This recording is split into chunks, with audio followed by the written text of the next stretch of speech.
ونتوكل عليه ونعوذ بالله من شرور أنفسنا ومن سيئات أعمالنا من يهد الله فلا مضل له ومن يضلل فلا هادي له وأشهد أن لا إله إلا الله وحده لا شريك له وأشهد أن سيدنا وحبيبنا وطبيب قلوبنا محمد الذي أرسله بالحق بشيرا ونذيرا وداعيا إلى الله بإذنه وسراجا منيرا فقد قال الله سبحانه وتعالى في كلامه المجيد وفي فرقان الحميد أعوذ بالله من الشيطان الرجيم بسم الله الرحمن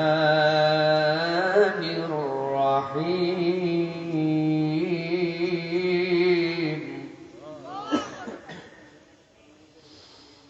ولو ترى إذ وقفوا على النار فقالوا يا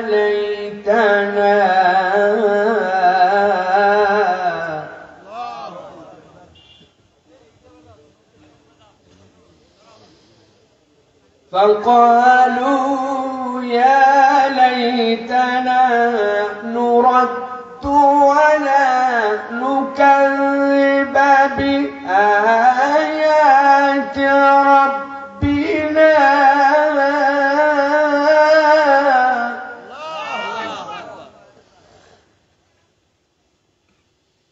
ولا نكذب بآيات ربنا ونكون من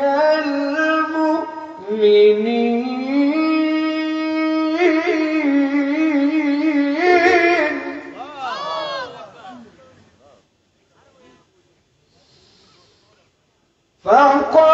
فقالوا يا ليتنا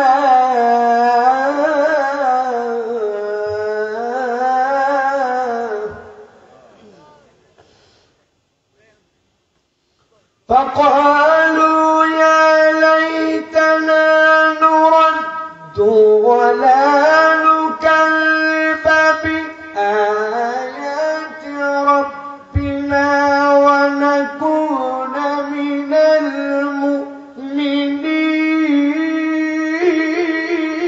المؤمنين ونكون من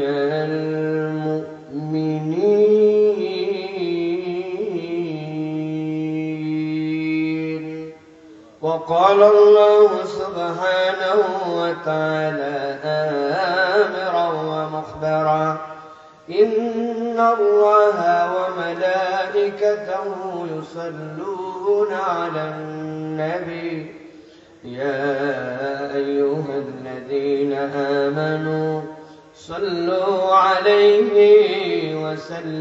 وسلموا تسليما اللهم صل على محمد وعلى آل محمد كما صليت على إبراهيم وعلى آل إبراهيم إنك حميد مجيد اللهم بارك على محمد وعلى آل محمد كما باركت على إبراهيم وعلى آل إبراهيم إنك حميد مجيد الحمد لله আল্লাহ রাব্বুল আলামিনের শুকরগুজার হচ্ছি যে আল্লাহ রাব্বুল আলামিন আজকে কুমিল্লার এই বুড়িচং পূর্ব শাহ দৌলতপুর মাধাইয়াবাড়ি মসজিদ এবং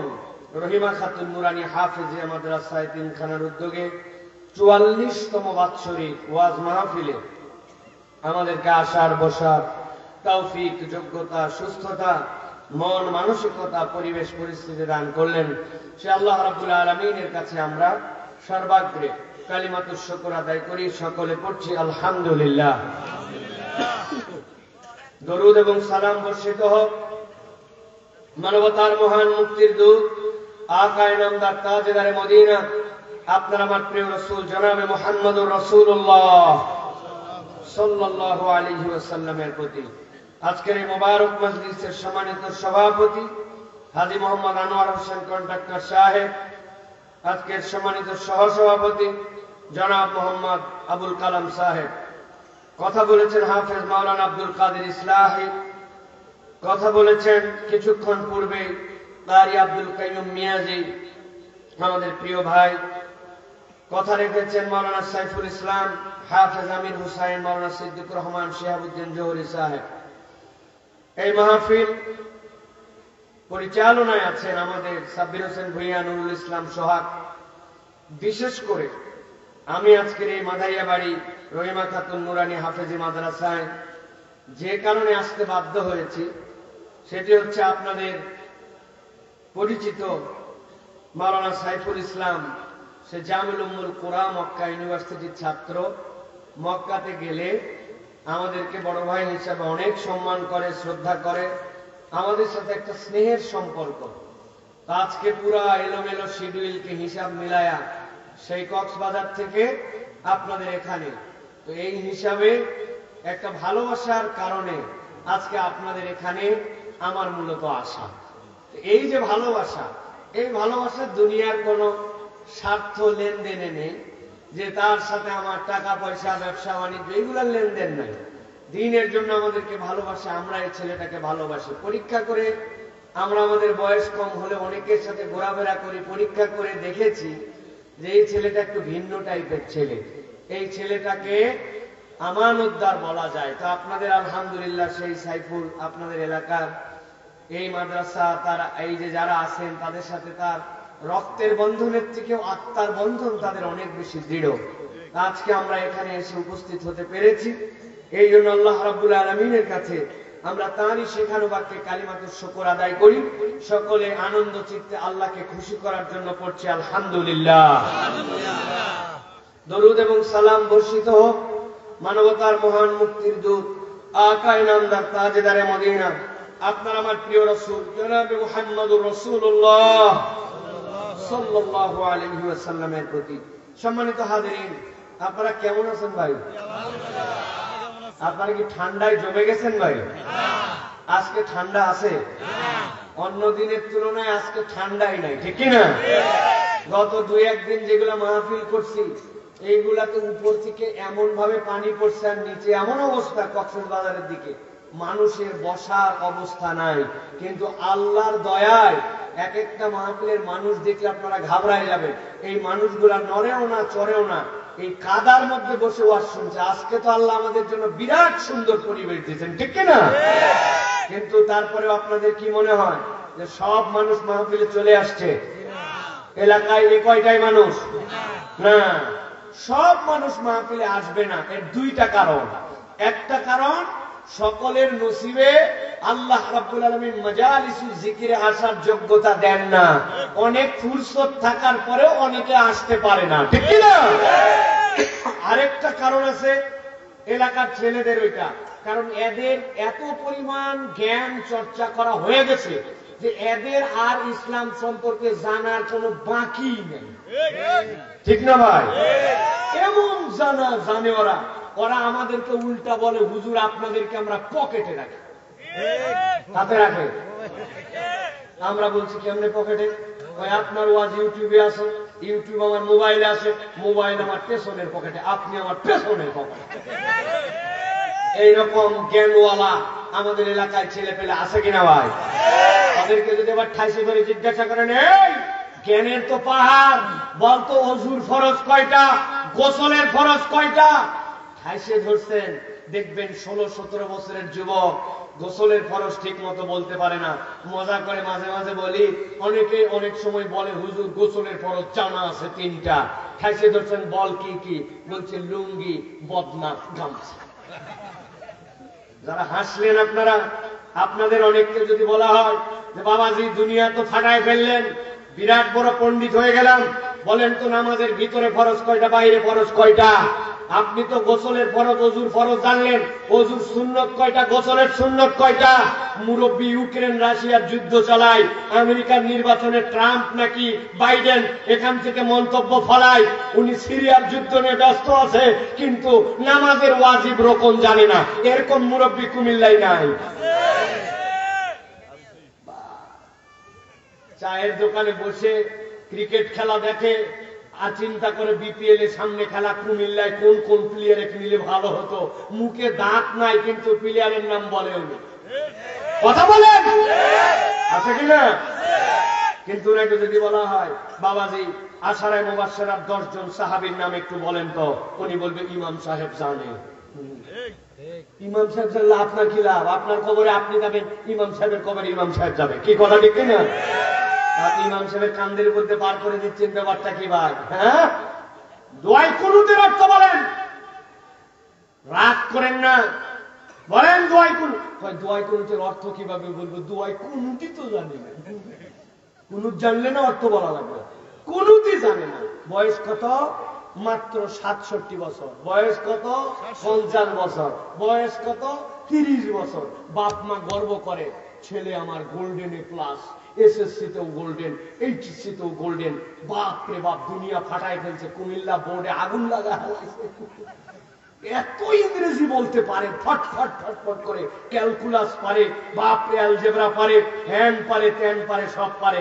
যদি বলেন সানার অর্থটা একটু বলতে বলেন তো আপনার গোল্ডেন এ প্লাস কে, দেখবেন গোল্ডেন এ প্লাস সানার অর্থ জানে না। আসেনি ভাই, আসেনি? তারাই আবার বলে ওয়াজ শোনা লাগে না, ওয়াজ শোনার কি দরকার আছে, সব জানা হয়ে গেছে। মোবাইল চাপে, ফেসবুক মারায়, ইউটিউব দেখে, এলাকায় ঘুরে, মাহফিলে আসে না, কপাল পোড়া। ঠিক না? ফুটানি করো না। বছরে একদিন হলেও এটা কোরআনের হালাকা, এখানে আসার দ্বারা উপকার হয়। উপকার হয় কিনা? মানে হুজুর দূরে দূরে মাইক দিছেন, দূরে ওয়াজ তো যায়, সেখান থেকেই তো শুনতে পাই। এই বহুবার বলছি, আবার বলি, এই যে মোবাইল, এই মোবাইলে কয়ভাবে ইন্টারনেট ব্যবহার করা যায়? 2 ভাবে। কয়ভাবে? একটা সেলফ ডাটা আর একটা ওয়াইফাই ডাটা। কি ডাটা? মুরব্বী বলেন না, মুরব্বী আপনি বাটন মোবাইল, ইয়াংরা বুঝবে। একটা সেলফ আর একটা ওয়াইফাই। আপনার বাড়িতে একটা ওয়াইফাই রাউটার আছে, ওই রাউটারের পাসওয়ার্ড আপনি জানেন, মোবাইলে আপনার পাসওয়ার্ড সেট করা আছে। আপনার মোবাইলটা অ্যান্ড্রয়েড ফোন, আপনার বাড়িতে গেলেই আপনি সুন্দর করে মোবাইলে ডাটা লাগে না খরচ করতে, ওয়াইফাই থেকে আপনি নেটওয়ার্ক দিয়ে আপনি আপনার মোবাইলে ইন্টারনেট চালান। ঠিক কিনা? এখন বুঝে থাকলে বলেন, আপনার বাড়িতে ওয়াইফাই আছে, আপনার মোবাইল ওয়াইফাই সাপোর্ট করে, পাসওয়ার্ড জানেন, সব জানেন, কিন্তু আপনি একদিন এই বাড়ির থেকে বের হয়ে ময়নামতিতে গেছেন, আপনি ওইখানে মিষ্টি কেনার জন্য, আপনার বাড়ির থেকে ওইটা 3 কিলোমিটার দূরে, আপনার ওখানে ওয়াইফাই ধরবে তো? কেন ধরবে না? আপনার রাউটার, আপনার মোবাইল, আপনার পাসওয়ার্ড ধরবে না কেন? জোর করে ধরাবো নাকি? জি না, ওটার একটা রেঞ্জ আছে। ঠিক কিনা? ভালো করে জেনে রাখবেন। ওয়াজ আপনি নানান ভাবে শুনতে পারেন, কিন্তু আপনি যখন এই সামিয়ানার নিচে চলে আসেন, ওয়াজের মাহফিলে আসেন, নবীজির ভাষায় মাজালিসুজ জিকিরে আসেন, ওইটা আল্লাহর রহমতের ওয়াইফাই জোন। আপনার মন চায় না, তারপরে জোর করে বসে থাকেন, আল্লাহর ফেরেশতা আপনার হয়ে আল্লাহর কাছে মাগফিরাতের দোয়া করে। সুবহানাল্লাহ। আল্লাহ বান্দাকে মাফ করে দেন, এটা এত সহজ ময়দান নয়। মন এমনি আনসান করে না, মন এমনি উঠে যেতে চায় না, কারণ শয়তান চায় না যে আল্লাহর গোলামদেরকে আল্লাহ মাফ করে দেন, ও তো চাবেই জাহান্নামে নিয়ে যেতে, আর আল্লাহ বান্দাকে জায়গায় মাফ করে দিতে চান। ঠিক কিনা? কিন্তু আমাদের আকর্ষণ নাই। কত কিছুতে আমরা সময় পার করে দেই। ওয়াজের মাহফিলে, ঘরে ঘরে ওয়াজ, পাড়ায় পাড়ায় ওয়াজ, প্রতিদিন ওয়াজ, বাপরে কি উনি কামাই করে ফেলছে। আপনি একদিনে যে পরিমাণ মোবাইল চাপছেন ওই পরিমাণ এক সপ্তাহে ওয়াজ শোনেন নাই। কথা বলেন, কথা বলেন, হিসাব মিলান আপনি প্রিয় ভাইরা। অতএব এই কোরআনুল কারীম যদি শুনতে আসি তাহলে আমাদের জন্য আল্লাহর পক্ষ থেকে উপকার আছে, আর যদি না আসি তাহলে আল্লাহর কাছে ওই দিন যাওয়ার পরে ধরা খাওয়া লাগবে।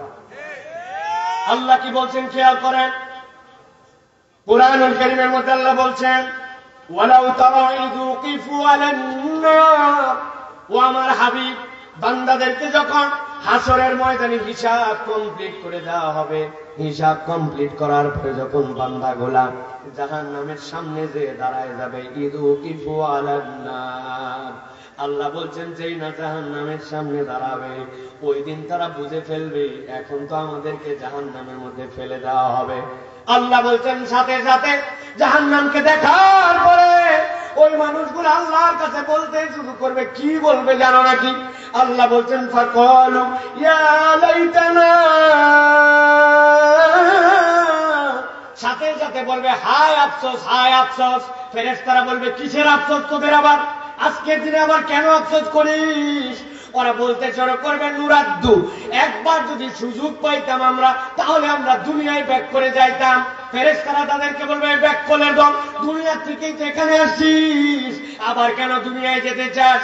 দুনিয়া থেকে আসার পরেই তো এখানে তোকে হাজির করা হয়েছে, কেন আবার দুনিয়ায় যেতে চাস? সাথে সাথে তারা বলতে শুরু করবে ওয়ালা নুকাদ্দিবা বিআয়াতি রাব্বিনা, আমরা এমনি এমনি দুনিয়ায় যেতে চাই না, আমরা জাহান্নাম দেখে বুঝে ফেলছি জাহান্নাম সত্য, এর ভয়াবহতা কত। আমরা যদি একবার এবার দুনিয়ায় যেতাম আমরা ওয়াদা করতেছি আমরা আর কখনো আয়াত আল্লাহর অস্বীকার করতাম না। কুমিল্লার মানুষ একটু জবান খুলে দিয়ে উত্তর দেন তো, একবার যদি মৃত্যু নামক যানবাহন আপনার বাড়ির সামনে এসে যায় আর ওই যানবাহনে চড়ে যদি আপনি পরকাল নামক জিন্দেগিতে চলে যান, ওই পরকালে যাওয়ার পরে হিসাব ফায়সালা করার পরে আপনার কি দুনিয়াতে ফেরত আসার কোন সুযোগ আছে? কথা বললেন আছে নাকি? আমার আল্লাহ রাব্বুল আলামিন বলছেন তারা বলতে শুরু করবে ওয়ালা নুকাযযিবা বিআয়াতি রাব্বিনা ওয়া নাকুনা মিনাল মুমিনিন।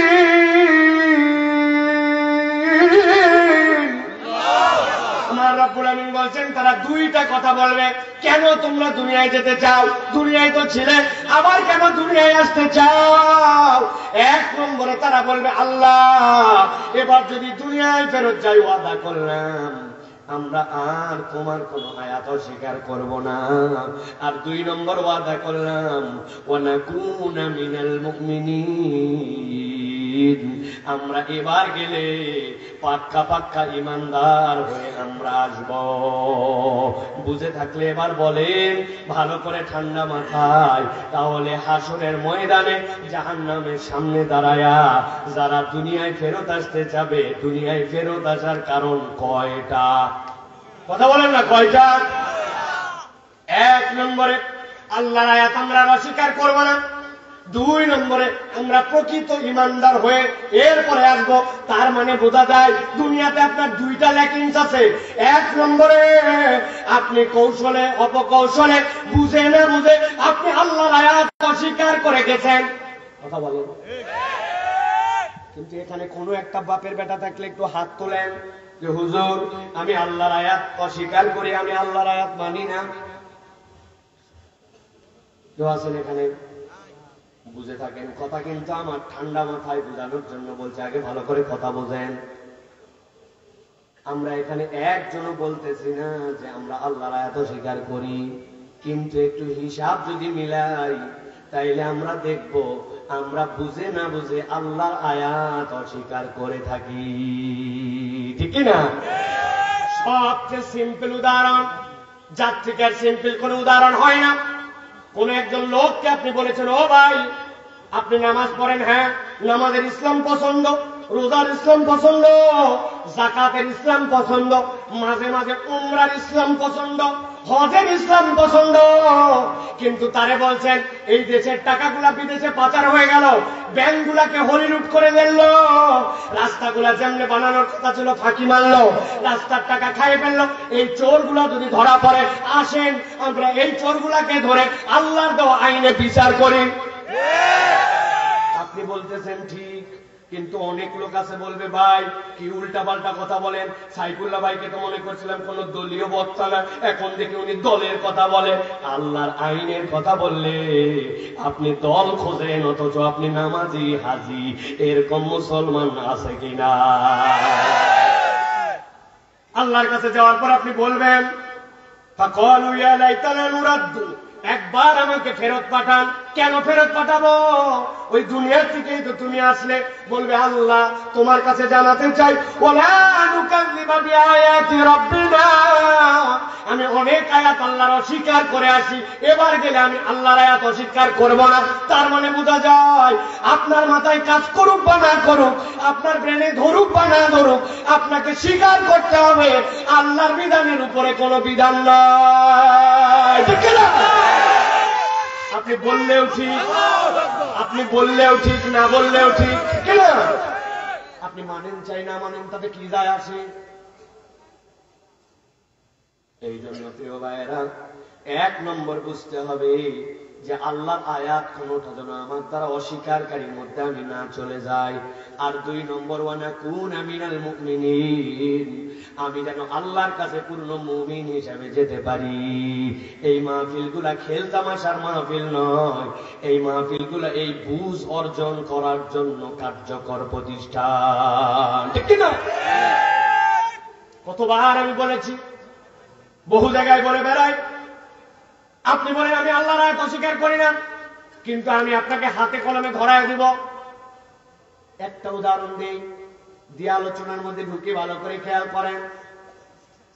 আপনাদের এলাকায় বিয়ে শাদী হয়? যদি না হয় তো বলবেন না, যদি হয় তো একটু জোরে করে বলেন হয়। চাচাতো বোনের বিয়ে, খালাতো বোনের বিয়ে, আপন বোনের বিয়ে, আত্মীয় স্বজনের বিয়ে হয় কিনা? ইসলামে বিয়ের বিধানের মধ্যে 3টা মাসালা।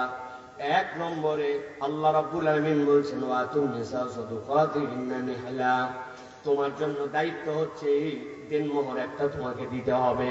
তোমার জন্য আল্লাহর পক্ষ থেকে এটা তোমার স্ত্রীকে দেওয়া তোমার জন্য ফরজ। 2 নম্বর তোমার জন্য ইজাব আর কবুল লাগবে, তথা তোমার বিয়ের মধ্যে একটা পক্ষ ইজাব দিবে আর একটা পক্ষ কবুল দিয়ে তোমাদের সমন্বয় করা লাগবে। আর আমার নবী বলছেন আউলিম ওয়ালাউ বিশাতিন, একটা ছাগলের বাচ্চা দিয়ে হলেও ছেলের বাড়িতে আনার পরে ওলিমার অনুষ্ঠান করা লাগবে। ইসলামের বিয়েতে যত আনন্দ, যত ফুর্তি, যত আয়োজন এই 3টার মধ্যে সমাপ্ত। কিন্তু আমি জানতে চাই কুমিল্লায় আপনাদের এলাকায় এইটুকুর মধ্যেই কি বিয়ে শেষ হয়ে যায়? বিয়ের 7 দিন আগে হলুদ পার্টি, 3 দিন আগে মেহেদি সন্ধ্যা, এরপরে 7 দিন আগে থেকে এলাকার সবচেয়ে বড় বড় ডেক গুলা ভাড়া করে নিয়ে যায়, বাড়ির সামনে লাগাইছে। দৃষ্টি দৃষ্টি দৃষ্টি দৃষ্টি দৃষ্টি দৃষ্টি দৃষ্টি আছে কিনা? ওই দৃষ্টি দৃষ্টি বাড়ির থেকে হাজী সাহেব আসছে মসজিদে, লোকজন মিলে ধরছে চাচা আপনার বাড়ির সবচেয়ে তো অবস্থা খারাপ, কি ব্যাপার হাজী সাহেব মানুষ কি লাগাইছেন আপনি? মুরব্বী বলছে বাবা বেশি চিল্লা চিল্লি করিস না, তোরও 2টা বেটি আছে, বিয়ে তোরও দেওয়া লাগবে। ছেলে পেলে মানুষ একটু করে আর একটা দিন সহ্য কর। এই কথা হয়তো মুরব্বী বলছে হাজী সাহেব, উনি যেই কথাটা বলছে কথাটা সিম্পল, কিন্তু এই কথাটার ধাক্কা কোথায় মারছে জানেন? উনি এর দ্বারা বোঝায় ইসলামের ইজাব কবুল, ইসলামের অনুষ্ঠান, ইসলামের ওলিমা এইগুলা দ্বারা তারা ফুলফিল হয় না। আনন্দ ফুর্তি করার জন্য বিজাতীয় সংস্কৃতি আল্লাহ যা পছন্দ করে না ওইগুলাও একটু করা লাগে। এই কথা যে বলে সে প্রকৃতার্থে আল্লাহর বিধানকে স্বীকার করে নাই, আল্লাহর বিধানকে না বুঝে হলেও অস্বীকার করেছে। আমি এর কোন উদাহরণ আপনাদেরকে দিতে পারবো? প্রিয় ভাইরা, আল্লাহ রাব্বুল আলামিন এই জন্য বলছেন ও বান্দা ভালো করে বোঝো, এই যে কোরআন শোনার জন্য আসলে, এই কোরআন শুনলে তোমার লাভ আছে। আল্লাহ বলছেন ওয়াযাক্কির ফাইন্না যিকরা তানফাউল মুমিনিন।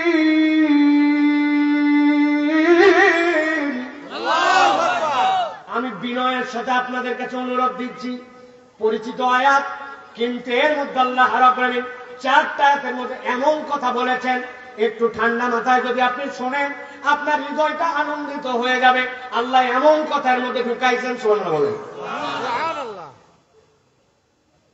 আল্লাহ বলছেন, আমার হাবিব, আপনাকে দায়িত্ব দিলাম, টু দা পয়েন্ট, খেয়াল করেন, ওয়াযাক্কির, আপনি জিকির করেন। হাদিসের একটা পরিভাষা ভালো করে বোঝেন। আপনারা মাহফিলের নাম দিয়েছেন ওয়াজ মাহফিল, আপনি মাহফিলের নাম দিয়েছেন তাফসীরুল কোরআন মাহফিল, ইসলামী মহাসম্মেলন, হালকায় জিকিরের মাহফিল, ইসালে সোয়াব, বলেন কিনা? কিন্তু নবীজি বলছেন যে জায়গায় কোরআন সুন্নাহর আলোচনা হবে, আল্লাহ নবী ওই মাহফিলের একটা নাম দিয়েছেন আল্লাহর পক্ষ থেকে জেনে। ওই মাহফিলটার নাম হচ্ছে মাজালিসুল জিকির। কি? মাজালিসুল জিকির। কেন মাজালিসুল জিকির বললেন?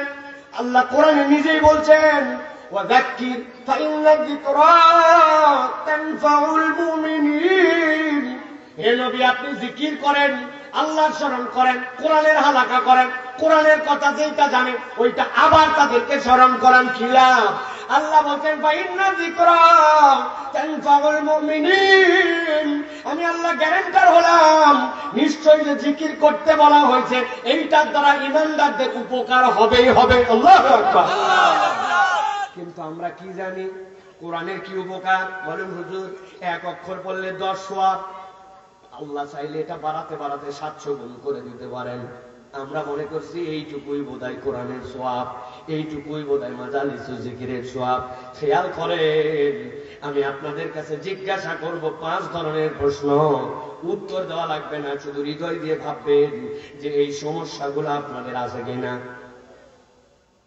বিয়ে শাদী করছি, পরিবার নিয়ে যেরকম করে আমার হওয়ার কথা, কিন্তু পরিবারের মধ্যে আমার সুখ শান্তি নাই। পরিবারের মধ্যে যেরকম আমাদের মধ্যে স্বামী স্ত্রীর সম্পর্ক হওয়ার কথা, ঠোকাঠুকি লেগেই থাকে।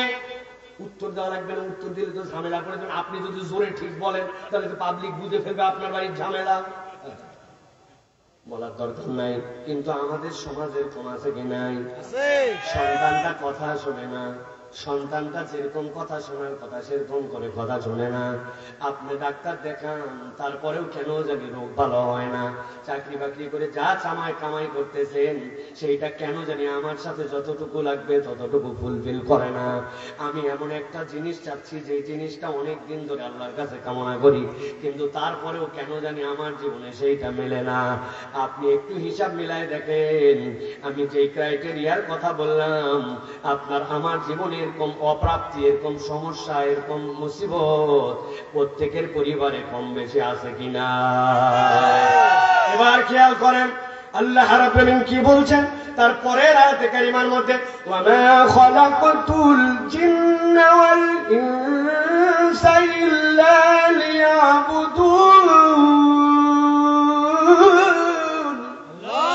আমার আল্লাহ বলছেন, এই দুনিয়ার মানুষ, আমি জিন এবং ইনসানকে কেবল আমার ইবাদতের জন্য সৃষ্টি করছি।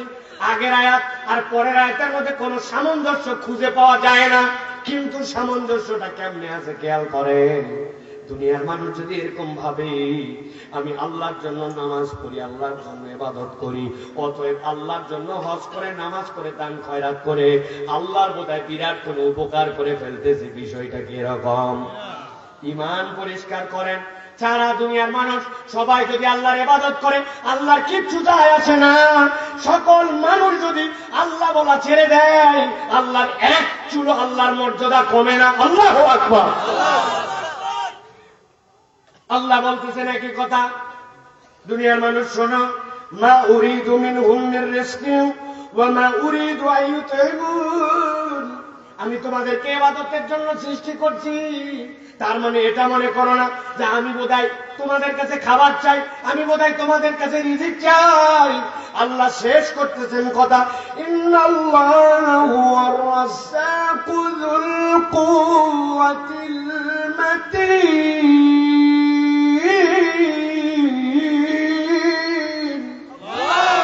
আল্লাহ বলছেন আল্লাহ হচ্ছেন রাজ্জাক যুল কুওয়াতিল মাতিন। ও প্রিয় ভাইরা, এবার একটু পিছন দিক থেকে যান, খেয়াল করেন কথা মনোযোগ না দিলে বুঝবেন না, পিছন দিকে যান। আল্লাহ নিজের পরিচয় দিলেন, আল্লাহ রাজ্জাক যুল কুওয়াতিল মাতিন।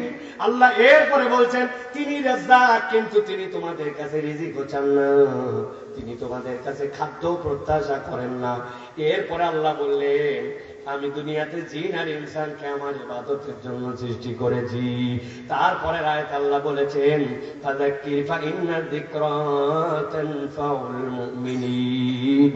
তুমি যদি আল্লাহর জিকিরে রত হও, আল্লাহর কোরআন থেকে কথা শোনো, নিশ্চয় জেনে রাখো এটা তোমার জন্য কল্যাণ দিবে।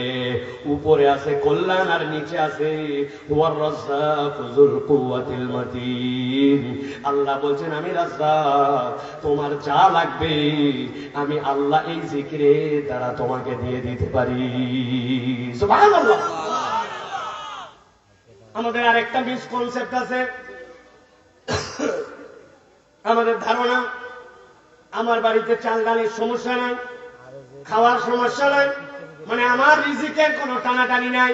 আমরা কনসেপ্টের মধ্যে নিছি আমার চাল ডাল বাজার হাট এইটুকুই বোধহয় আমার রিজিক। এটা একটা একবারে পাগলামি কনসেপ্ট। ইসলাম সম্পর্কে আমাদের যে জানা শুনে একবারে জিরো, এইটা তার মধ্যে একটা অন্যতম প্রমাণ। আল্লাহর পক্ষ থেকে রিজিক মানে কেবল ধান চাল আর ভাত খাওয়া নয়। আল্লাহ মানবকে যা যা নিয়ামত দিয়েছেন এইগুলা সবগুলাই আল্লাহর পক্ষ থেকে রিজিক।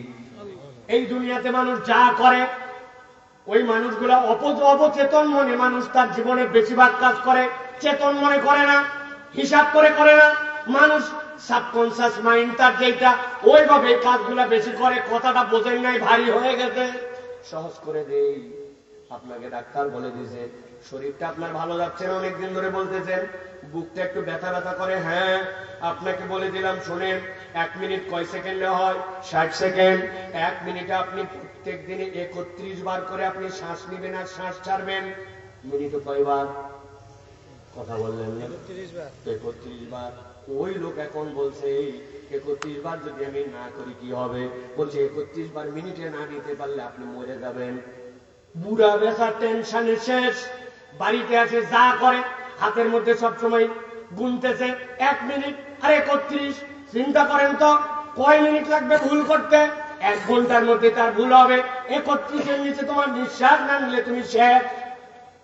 এই নিয়ম যদি থাকতো আপনার কি মুসিবত।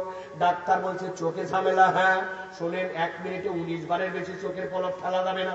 20 ফেললেও বিপদ, 17 ফেললেও বিপদ। হঠাৎ করে বাংলাদেশের সাথে আরেক দেশের খেলা, 1 বলে লাগবে 1 রান। মুরব্বী যে তাকাইছে 1 মিনিট খেলা, 1 মিনিটে কয়বার খেলা লাগবে? 18 বার। আপনি যদি একবার হিসাব করতেন, আপনাকে যদি এগুলা বুঝে সুঝে করার দায়িত্ব দেওয়া হতো, তাইলে মানুষ আর 1 সেকেন্ডও বেঁচে থাকতো না। বরং এইগুলা কোনো একজন ম্যানেজমেন্ট করে, উনি আপনার আমার রব, উনি হচ্ছেন রাজ্জাক। উনি আপনাকে ম্যানেজমেন্ট করে দিচ্ছেন এইগুলা। আল্লাহ বলছেন এগুলা তোমার জন্য রিজিক। কতবার বলি, কত মানুষের সাথে বলি, মানুষ তার ফুটানি করে, মানুষ তার ভাব মারে, মানুষ মনে করে আল্লাহ রাব্বুল আমিন তাকে রিজিকই দেয় নাই। অথচ রাব্বুল আমিন আমার জন্য যে রিজিক রেখেছেন, আপনি যদি খেয়াল করেন, আমারে বলছে সাইফুল্লাহ তুমি বক্তা মানুষ, ডান হাত ঝুঁকায় ঝুঁকায় খুব ওয়াজ করো। তবে শোনো ভাই, 1 ঘন্টার মধ্যে যদি হাত 30 বারের বেশি ঝুঁকাও, এই জায়গার যা গিরিজ আছে সব শেষ। এরপরে কিন্তু হাত সোজা হয়ে যাবে, বুঝে ঝুঁকায় 1 ঘন্টায় 30 বার। আমি ওয়াজ করা বাদ দিয়া বহু আগে চিন্তা করতাম এই হাত অন্তত গামছা দিয়া পেটের সাথে বাইন্ধে রাখ, কারণ কথা বললেই তো হাত মরে। 30 বার কেমনে ঘুরবে? এরপরে তো গিরিজ শেষ। আপনি বোঝেন না রব আপনাকে আমাকে কি পরিমাণ রিজিকের মধ্যে রেখেছেন। আল্লাহ বলছেন ফাযাক্কির ফাইন্না যিকরা তানফাউল মুমিনিন। আপনি যদি একবার বুঝে বুঝে আল্লাহর জিকির করেন, আল্লাহ বলছেন আমি আমার এই নিয়ামত বাড়ায়া দিব। সুবহানাল্লাহ। এবার তাহলে বুঝে থাকলে বলেন যে ওয়াজ শুনলে লাভ আছে না নাই? একটু কথা বলেন, আছে না নাই? এটা কি বুঝে না না বুঝে? বুঝে না না বুঝে? কিছু বুঝতে হবে আপনাকে।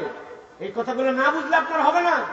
আমাদের আরেক দলের ধারণা কোরআন বোধহয় আমাদের কাছে আসছে পরাজিত করার জন্য, আল্লাহ কোরআনকে, ইসলামকে, ঈমানকে আপনাকে আমাকে পরাজিত হওয়ার জন্য দেন নাই। আল্লাহ এটা দিয়েছেন আমাদেরকে বিজয়ী বানানোর জন্য। সুবহানাল্লাহ বলে। আমার কথা না, আল্লাহ রাব্বুল আলামিনের কথা।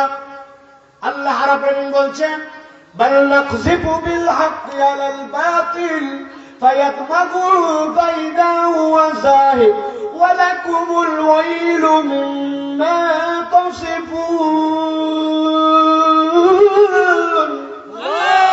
আমার রব্বুল আলামিন বলছেন, এই দুনিয়ার মানুষ ভালো করে বুঝে নাও, আমি রব্বুল আলামিন তোমাদেরকে যে হাজির করলাম, তোমরা যে ঈমানের উপরে আসলে, ইসলামকে তোমরা গ্রহণ করলে, এইটা তোমাদেরকে কল্যাণ দিবে। কি কল্যাণ? আল্লাহ বলছেন, বাল নাকযিফু বিল হাক্কি আলাল বাতিল, এই হক, এই ইসলামটা বাতিলের উপরে আঘাত করবে। আল্লাহ বলছেন, আঘাত যখন করবে, আল্লাহ বলছেন এমন আঘাত করা করবে যে এই আঘাতটা এমন পয়েন্টে হবে যে এইটার কারণে আল্লাহ বাতিলকে নিশ্চিহ্ন করে দিবেন। আল্লাহ বলছেন ফায়াদমাগুহু, আরবিতে দামগুল শব্দের অর্থ আপনার ব্রেন, আপনার চেতনা, আপনার নৈতিকতা। এইটার দ্বারা আল্লাহ বলতেছেন এইটা এমন জায়গায় আঘাত করবে যেই আঘাতটা ইসলামের, সত্যের, হকের, কোরআনের তোমার মূল পরিবর্তনটা ঘটাবে। কেননা আপনি উপরে উপরে যত পরিবর্তনের কথা চিন্তা করেন, আপনার যদি চেতনায় পরিবর্তন না হয়, কখনোই প্রকৃত পরিবর্তন সম্ভব নয়। ঠিক না? যারা এই দেশের মধ্যে দুর্নীতি করে, আপনারা তাদেরকে চেনেন কম বেশি। আমি জিজ্ঞাসা যদি করি, যারা আপনার রাস্তাটা খেয়ে ফেললো, যারা ব্যাংকটা খেয়ে ফেললো, যারা দেশের টাকা বিদেশে লোপাট করে পাঠায় দিল, বুঝে থাকলে কুমিল্লার শিক্ষিত মানুষ, আপনারা বলেন তো এরা কি অশিক্ষিত মানুষ নাকি শিক্ষিত মানুষ? এরা সবাই শিক্ষিত মানুষ, আমরা দেখেছি। এরা কম বেশি পড়ালেখা জানা মানুষ, এরা সবগুলা মানুষ আমাদের দেশের মধ্যে সর্বোচ্চ শিক্ষা দীক্ষা নেওয়া মানুষ। কিন্তু এই মানুষগুলা দুর্নীতি করলো, এই মানুষগুলা কাম করলো। কারণ কি? কারণ বোঝা যায়, পরিবর্তনের যেই জায়গাটা হওয়ার কথা ছিল, এই মানুষগুলার অন্তরের মধ্যে কোরআন দিয়ে ওই পরিবর্তন হয় না। সিসি ক্যামেরা কাজ করে না। সিসি ক্যামেরা যদি কাজ করতো, তাহলে আমার সাথে যে ঘটনা ঘটছে, ঘটনা ঘটতো না। আমি গেছি পাসপোর্ট অফিসে, যাওয়ার পরে পাসপোর্ট অফিসে আমার পাসপোর্টে রিনিউ করা দরকার তাড়াতাড়ি করে, কেননা 6 মাসের নিচে নেমে গেলে পাসপোর্ট আপনাকে আর কোনো ভিসা দিবে না। একজন আমারে বলছে, পাসপোর্ট অফিসে যাচ্ছেন ভালো কথা, তবে যাওয়ার সময় প্রস্তুতি নিয়ে যায়। আমি একটা কলম আর কাগজ নিয়ে গেছি, যদি সই করা লাগে। প্রস্তুতির মানে তো এইটা না ভাই, প্রস্তুতি মানে তো এটা না।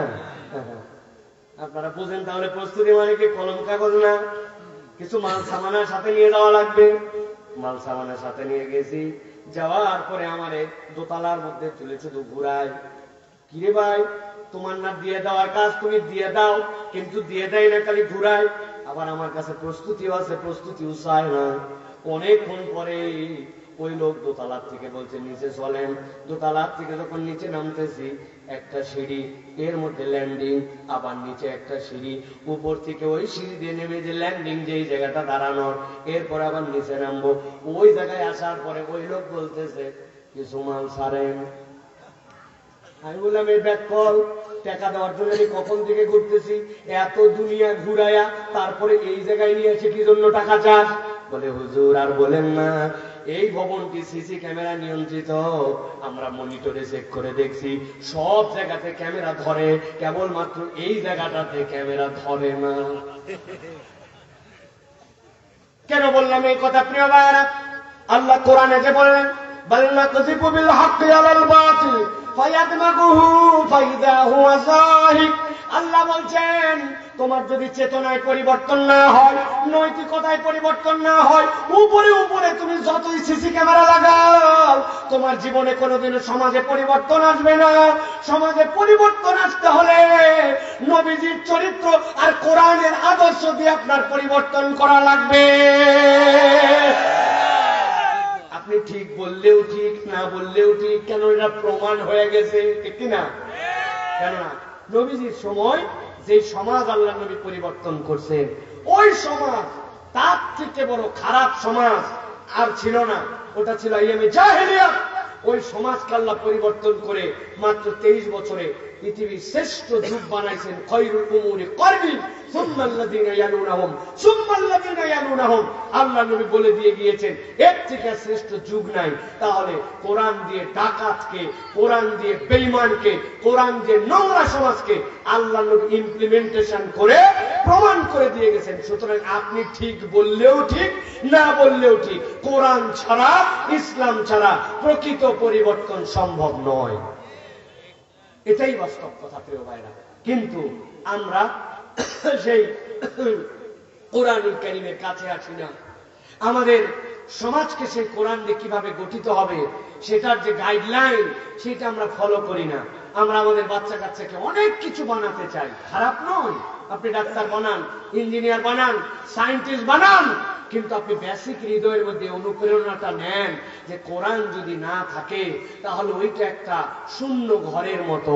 শূন্য ঘরের যেরকম কোনো ভ্যালু নাই, ওই ঘরটা কোরআনহীন হলে ওটা শূন্য ঘর, ওটা আল্লাহর কাছে একসেপ্টেবল নয়। অতএব আপনাকে আমাকে কোরআনওয়ালা সমাজ গঠনের জন্য, আপনার আমার পরিবার থেকে, সমাজ থেকে, দেশকে গঠনের জন্য প্রত্যেকে যার যার জায়গা থেকে চেষ্টা করা লাগবে, ঠিক কিনা? আল্লাহ আমাদেরকে বোঝার তৌফিক দান করেন, বলেন আল্লাহুম্মা আমিন। প্রিয় ভাইরা, আপনাদের এই জায়গায় তো আমি কখনো আসি নাই, আপনারা আমার কথা এর আগে শুনেছেন। অনেকে হয়তো ভেবে থাকতে পারেন ওয়াজ মনে হয় শুরু হয়ে গেছে। না ভাই, ওয়াজ কিন্তু এখনো শুরু হয় নাই।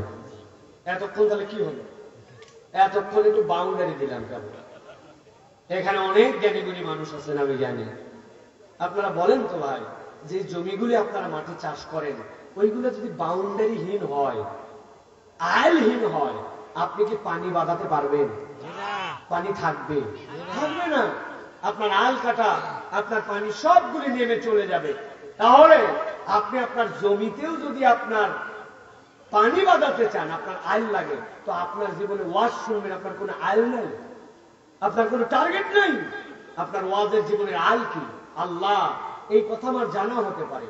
সাইফুল্লাহ আমাদের অনেক ছোট ভাই হতে পারে, তার জ্ঞান আমার যা আছে আলহামদুলিল্লাহ সবচেয়ে কম হতে পারে, কিন্তু সে যা বলতেছে, বক্তা যা বলতেছেন, ওয়াইজ যা বলতেছেন, এটা কোরআন সুন্নাহর যদি কথা হয়, আমি শপথ নিয়ে বসলাম, রব তুমি এখান থেকে আমাকে হেদায়েতের আলো দিও, আর আমি আমার জীবনে এই কথাগুলো মেনে নিয়ে আমার জীবনে বাস্তবায়ন করার জন্য চেষ্টা করব। এই নিয়তটার নাম হচ্ছে আয়। এটা যদি আমার জীবনে না থাকে তাহলে আমার এই ওয়াজ সারা জীবন শুনলেও কোনো ফায়দা দিবে না, ঠিক না? পাবনাতে দাদা নাতি ওয়াজ শুনতে গেছিল। দাদা নাতি এরপর একটা ছোট্ট খাড়ি ছিল, পার হয়ে ওই পারে যায় দাদার দিকে নাতি তাকাইছে, নাতির দিকে দাদা তাকায়, বলছে দাদা বুঝলাম না তোর লুঙ্গি ভিজলো না কেন? দাদা নাতিকে বলছে আমারও তো একই প্রশ্ন, তোর লুঙ্গি ভিজলো কেন? কিছু মানে? বলছে মানে আবার কি? এই যে খাড়ি পার হয়ে গেলাম, দাদা তুমি আমার সমান লম্বা, আর নাতিকে বলছে তুইও তো আমার সমান, তোর লুঙ্গি ভিজলো কেমনে? বলে না ভেজাই উপায় কি? হুজুর ওয়াজের মধ্যে বলছে পুরুষ মানুষের সতর হচ্ছে নাভির উপর থেকে হাঁটুর নিচ পর্যন্ত, এটার উপরে উঠলে কবিরা গুনাহ হবে। আমি নিয়ত করছি আর উঠাবো না। এই জন্য আমি যখন খাড়ি পার হচ্ছিলাম উপর দিকে উঠাতে উঠাতে উঠাতে তারপরে দেখলাম না, তাও হয় না, ভিজে ভিজে যায়। চিন্তা করলাম বাড়িতে যাই লুঙ্গি পরিবর্তন করব, কিন্তু ফরজ তরফ করবো না, যা হয় হবে। এই জন্য আমি হাঁটুর উপরে তুলি না, এই জন্য লুঙ্গি ভিজে গেছে। কিন্তু দাদা জিজ্ঞাসা তোমার কাছে, তোমার লুঙ্গি ভিজলো না কেন? বলছে আরে বেওলাদের বলো, 70 বছর ধরে মাহফিল শুনতেছি, বয়স আমার 90 বছর, জীবনে কোনোদিন এই খাড়ি পার করে ওয়াজ আনি নাই, আর তুই প্রথম দিনেই কেস খামার করলি, ওয়াজ বাড়িতে নিয়ে এসে। তাহলে পরিবর্তন হলে একদিনেই হয়ে যাওয়া সম্ভব, আর নসিবে না থাকলে ওয়াজের পরে ওয়াজে কোনো পরিবর্তন হবে না। মাহফিল থেকে যাই বলবেন বক্তা একটা আনছিল, ফাটায় ফেলছেন। বউ হয়তো জিজ্ঞাসা করছে কি ফাটালো? বলছে তা বলতে পারবো না, কিন্তু ফাটাইছে। এই যে ফাটাফাটি ওয়াজ, এই ফাটাফাটি ওয়াজ আমার জানা নেই। মেহেরবানি করে এই জন্য যতটুকু বলবো কোরআন সুন্নাহর আলোকে একটু বলার জন্য চেষ্টা করব। জ্ঞান সীমিত, কিন্তু নিয়ত যদি করি যে এটা আমার আপনার জীবনে পরিবর্তনের জন্য, আল্লাহ কাজে লাগাবো। আল্লাহ চাইলে আজকের ওয়াজকে আপনার আমার জান্নাতে যাওয়ার ওসিলার ইবাদত হিসেবে কবুল করে নেবেন, আল্লাহুম্মা আমিন। তবে মুরব্বীদের জন্য আনন্দের বার্তা, আপনাদের যাদের শরীর খারাপ লাগতেছে, মন ভালো লাগতেছে না, আপনারা বাড়িতে চলে যেতে পারেন। আমার শ্রোতা হচ্ছে তারা বয়সে ইয়াং, যারা 40-এর নিচে যারা, এইগুলো আমার শ্রোতা। কারণ আমার মুরব্বী থেকে আমি কি ওয়াজ করবো? উনারা আমার জন্মের আগের থেকে ওয়াজ শোনে, ঠিক কিনা? কিন্তু আমার ইয়াং যেগুলা, এগুলার বিরাট চেঞ্জ দরকার। এরা নিজেদেরকে জেনজি বলতেছে, এরা নিজেদেরকে আপডেটেড জেনারেশন বলতেছে, কিন্তু এরা অনেক দিক দিয়ে আগায় গেলেও আমরা দেখতে পাচ্ছি আমাদের সন্তানগুলা ইসলাম থেকে, কোরআন থেকে, নৈতিকতা থেকে অনেক দূরে চলে যাচ্ছে।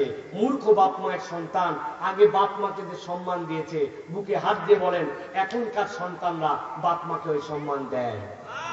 হ্যাঁ, আগে বলতো বাপ মাকে দেখে সন্তানরা ভয় করত, আর এখন সন্তানকে দেখে বাপ মারা ভয় করে।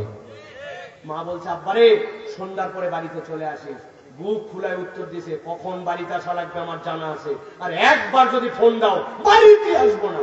এই কথা শুনে বাপ মা বলছে বাবা যখন মন চায় তখন, তাও বাড়িতে আসিস অন্তত। মা বাপের বুকের ভিতর ধরপর ধরপর করে। এরকম সন্তান কুমিল্লাতে নাই। 200 টাকা দাও। কিসের 200 টাকা?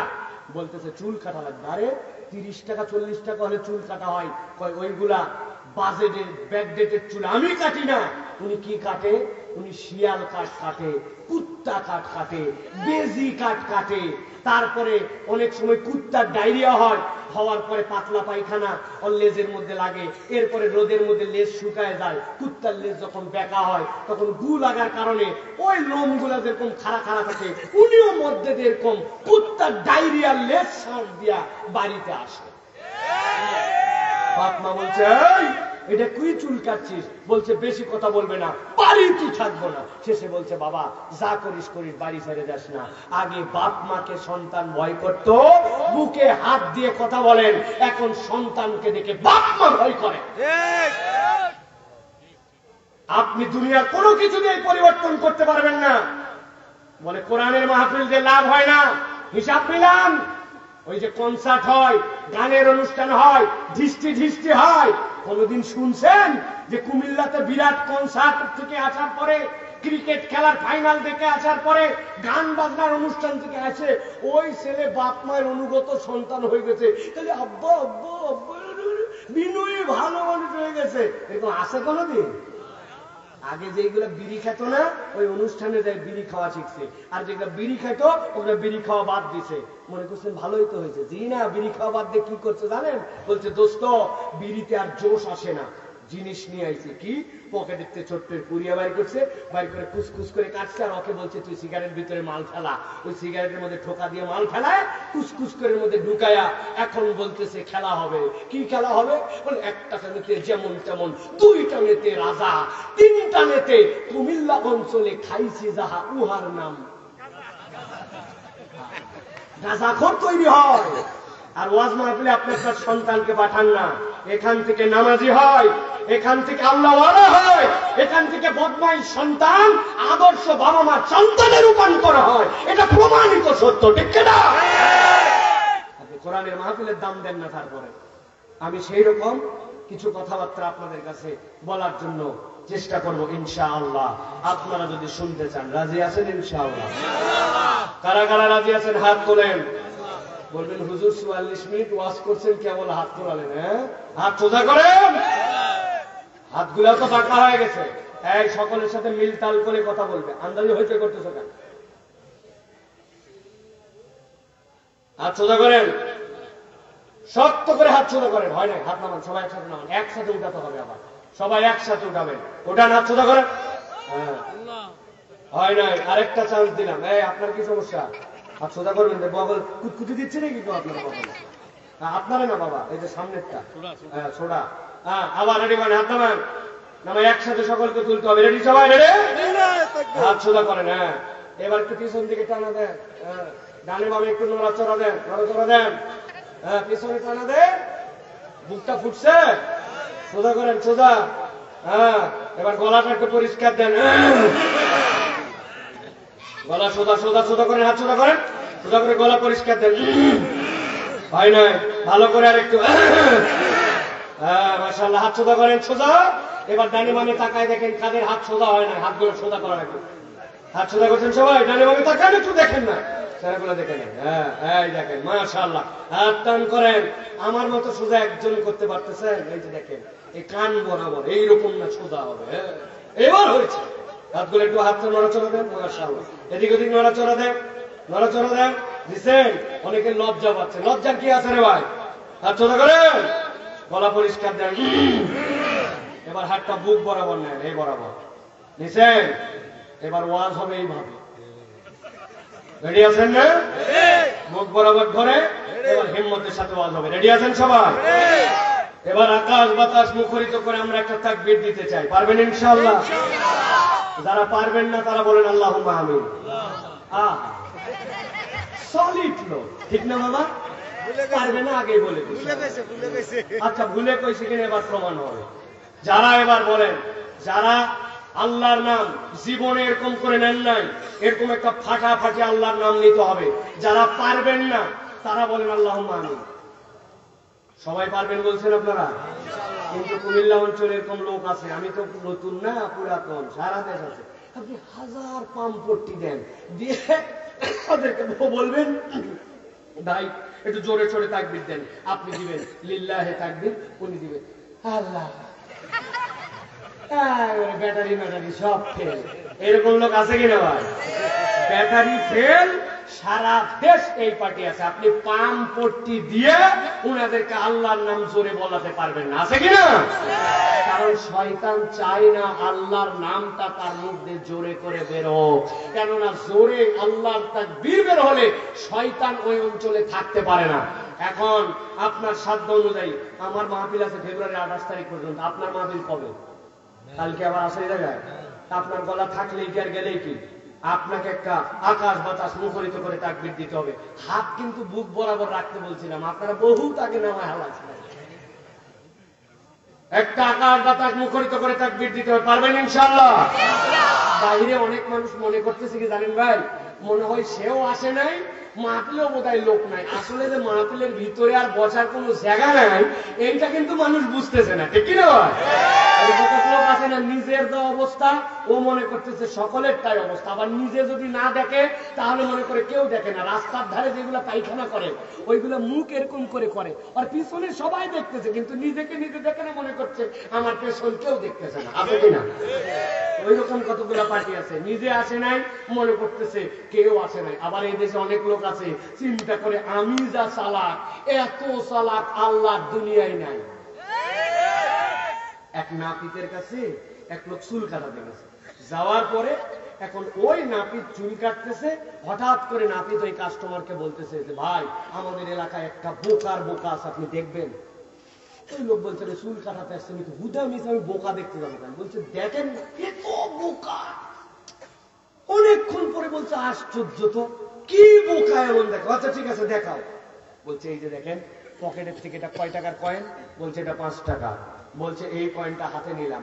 এইটা কয় টাকার কয়েন? বলছে এটা 1 টাকা।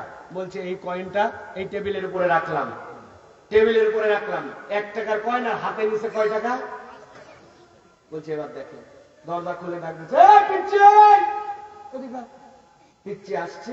পিচ্চি আসার পরে বলছে, একটা পিচ্চি ভিতরে ঢুকছে, ঢোকার পরে বলছে এই দেখ হাতে 5 টাকা, টেবিলে 1 টাকা, কোনটা নিবি?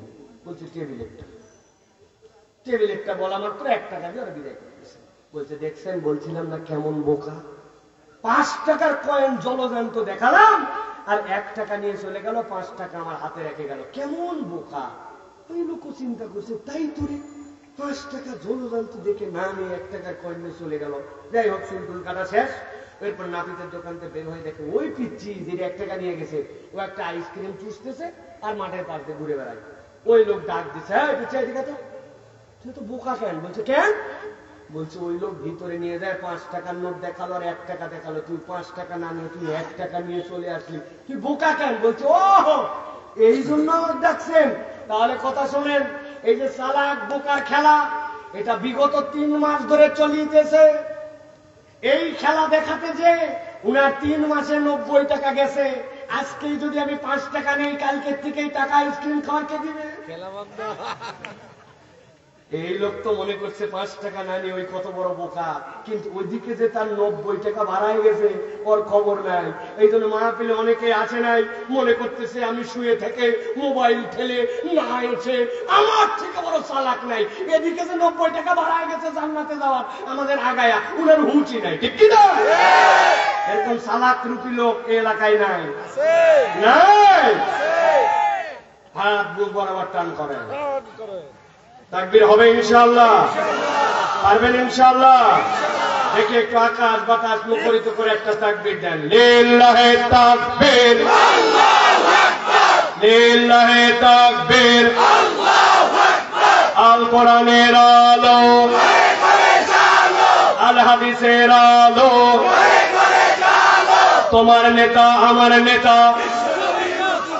তোমার নেতা আমার নেতা, তোমার নেতা আমার নেতা, আলেম ওলামা যেখানে লিল্লাহি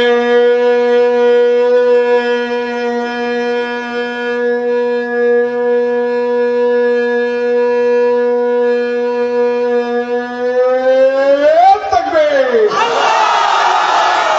আলহামদুলিল্লাহ বলে, আলহামদুলিল্লাহ বলে। শয়তান আছে আর ময়নামতি পা, ঠিক কিনা? কারণ আল্লাহু আকবারের স্লোগান শয়তান পছন্দ করে না। এই জন্য মুসলমানদের সম্পর্ক তাদের সাথে, আল্লাহু আকবারের স্লোগান আছে যাদের সাথে। যেই দল, যেই পার্টি, যেই গোষ্ঠী আল্লাহু আকবারের স্লোগান অন্তরে ধারণ করতে পারে না, মুসলমানের সম্পর্ক তাদের সাথে নাই, ঠিক কিনা? সামনে যেন আবার একটা বিড়ি আর এক কাপ চায়ের বিনিময়ে ঈমান বিক্রি করে দিয়েন না। দিন পরিবর্তন করাতে হবে। রাজি আছেন ইনশাআল্লাহ? আল্লাহ আমাদেরকে কবুল করবেন, আল্লাহুম্মা আমিন। আমরা সংক্ষিপ্ত একটা আয়াতে কারিমার উপরে সংক্ষিপ্ত একটু কথা শুনতে চাই, বলেন আল্লাহুম্মা আমিন। আয়াতে কারিমার আলোকে আল্লাহ রাব্বুল আমিন যেন আমাদেরকে এই হুকুমের অন্তর্ভুক্ত করে আমাদের জীবনটাকে বারাকাময়, কল্যাণময় এবং আল্লাহ রাব্বুল আলামিনের কোরআনের রঙে রঙ্গিত করে দেন, বলেন আল্লাহুম্মা আমিন।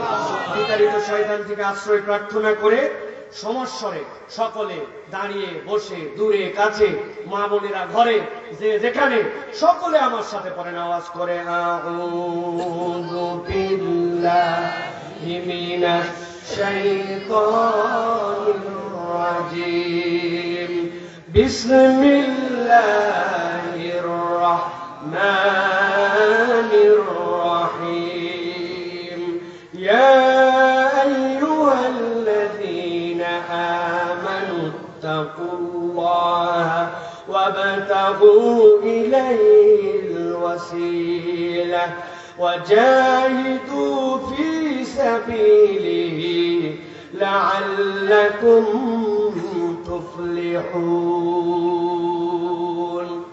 আল্লাহ রাব্বুল আলামিন কোরআনুল কারীমের সূরা মায়েদা 5 নম্বর সূরা মায়েদার 35 নম্বর আয়াতের মধ্যে তাবৎ পৃথিবীর মানুষের জন্য বলছেন, আমি আল্লাহ রাব্বুল আলামিন তোমাদের সাফল্যের মূল মন্ত্র বলে দিতে চাই। আমি আল্লাহ জানাতে চাই, দুনিয়ায় মানুষ সফল হতে চায়, দুনিয়ায় মানুষ কল্যাণের রাস্তায় থাকতে চায়, দুনিয়ায় মানুষ নিজেকে একজন সাকসেসফুল মানুষ হিসেবে উপস্থাপন করতে চায়।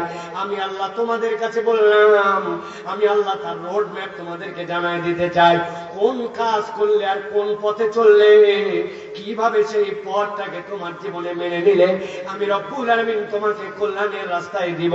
আল্লাহ বলছেন, আমি তোমাদের জন্য সংক্ষিপ্তভাবে বলতে চাই, কোন ব্যক্তি যদি 3টা কাজ করে আল্লাহ রব্বুল আলামিন তাকে সফল কাম বানায় দিবে। সুবহানাল্লাহ। আল্লাহ বলছেন, গভীর মনোযোগ দেন, ইয়া আইয়ুহাল্লাযীনা আমানু, হে ঈমানদারেরা, আল্লাহ রাব্বুল আমিন আদর করে যখন ইয়া আইয়ুহাল্লাযীনা আমানু বলবেন, আপনি হৃদয়ের মধ্যে একটা আনন্দ অনুভব করবেন। আল্লাহ কোরআনে বলেছেন ইয়া আইয়ুহাল ইনসান, আল্লাহ কোরআনে বলছেন ইয়া আইয়ুহান নাস।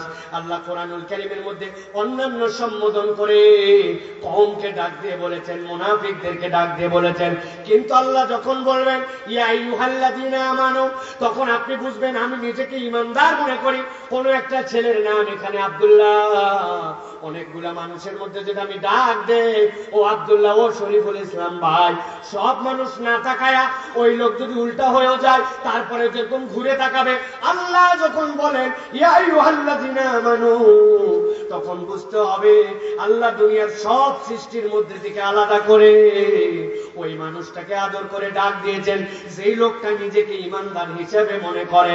ওই তালিকার মধ্যে যদি আমি থাকি তাহলে আমি ভেবে নিতে পারি আল্লাহ ইয়া আইয়ুহাল্লাযীনা আমানু দ্বারা বোঝাচ্ছেন ও আব্দুল হাই সাইফুল্লাহ। আল্লাহু আকবার।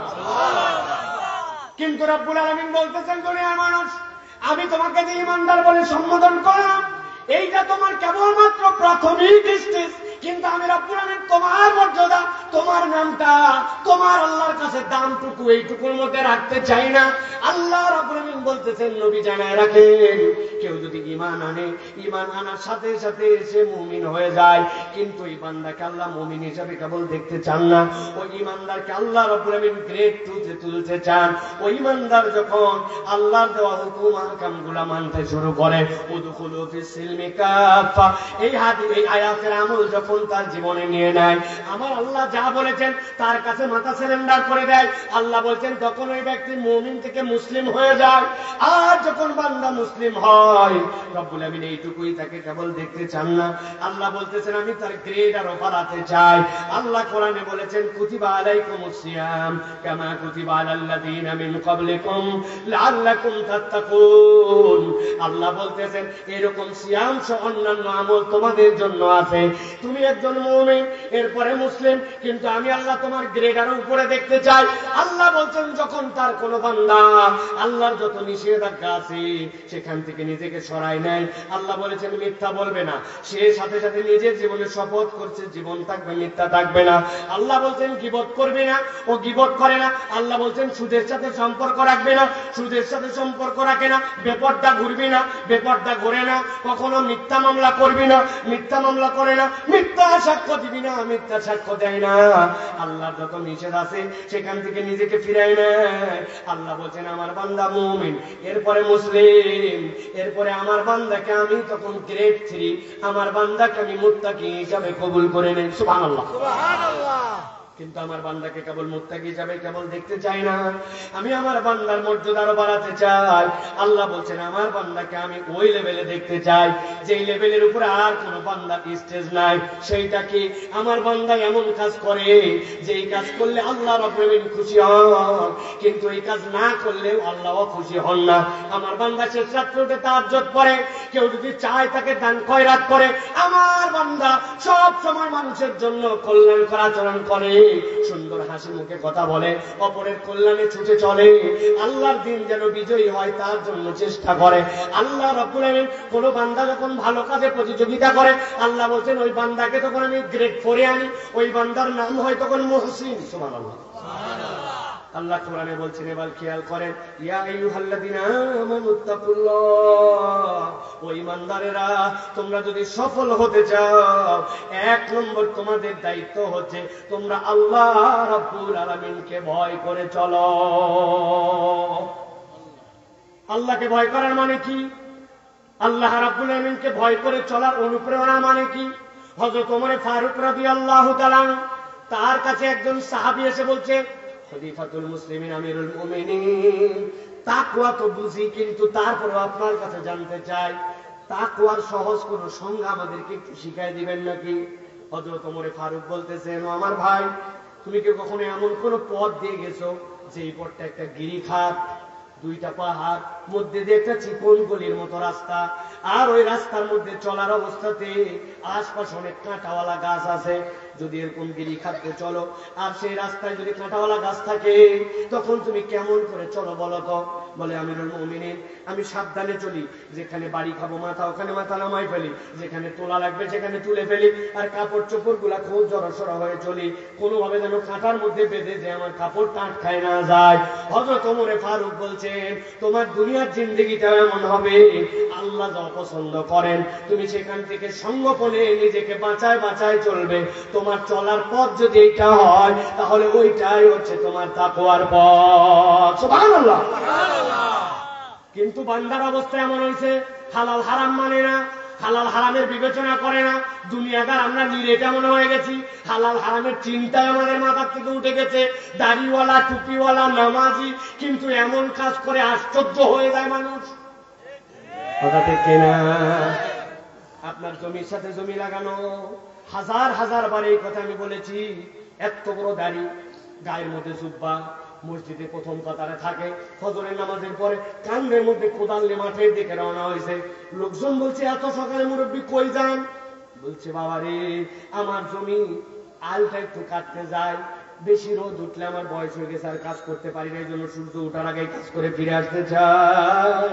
আসলে মুরব্বীর উদ্দেশ্য অনেক সময় 2 নম্বর হয়। উনার সাথে যার জমি লাগানো, ওই পারের জমিওয়ালা এখন আল কাটতে পারে না, ওই পারের লোকের আল কাটার নামে উনি আল কাটার নাম করে জমিটা 4 আঙ্গুল ঠেলতে চায়। এরকম লোক কুমিল্লা অঞ্চলে না। তাইলে আপনি কেমনে আল্লাহর কাছে পার পাবেন? আপনার জমির 1 বিঘার খাজনা খারিজ সব ঠিক, কিন্তু ওই যে মাত্র এতটুকু আপনি বাড়াইছেন, এখানে একটা গোজ, এখানে একটা গোজ, এখানে একটা গোজ, এরকম করে 100টা হয়তো গোজ দিচ্ছেন। ওই 100টা গোজ থেকে 2 কেজি ধান হয় নাই, কিন্তু আপনার হালাল হারাম মিশে গেছে। বান্দা হালাল হারামের বিবেচনা করে না। এরকম আমাদের মধ্যে ইমানদার নামদারি অনেক মুসলমানও আছে কিনা? মক্কা শরীফে যে খানায় কাবার সামনে কান্নাকাটি জুড়ে দেয়, আল্লাহ কান্নার ঠালায় মানুষ অবাক। হাজী সাহেব এত কান্দে কেন? খেয়াল করে একজন দেখতে হাজী সাহেব কি বলে, আল্লাহ হজে আসার আগে আমার ছেলে মেয়েদেরকে নিয়ে অনুষ্ঠান করছিলাম।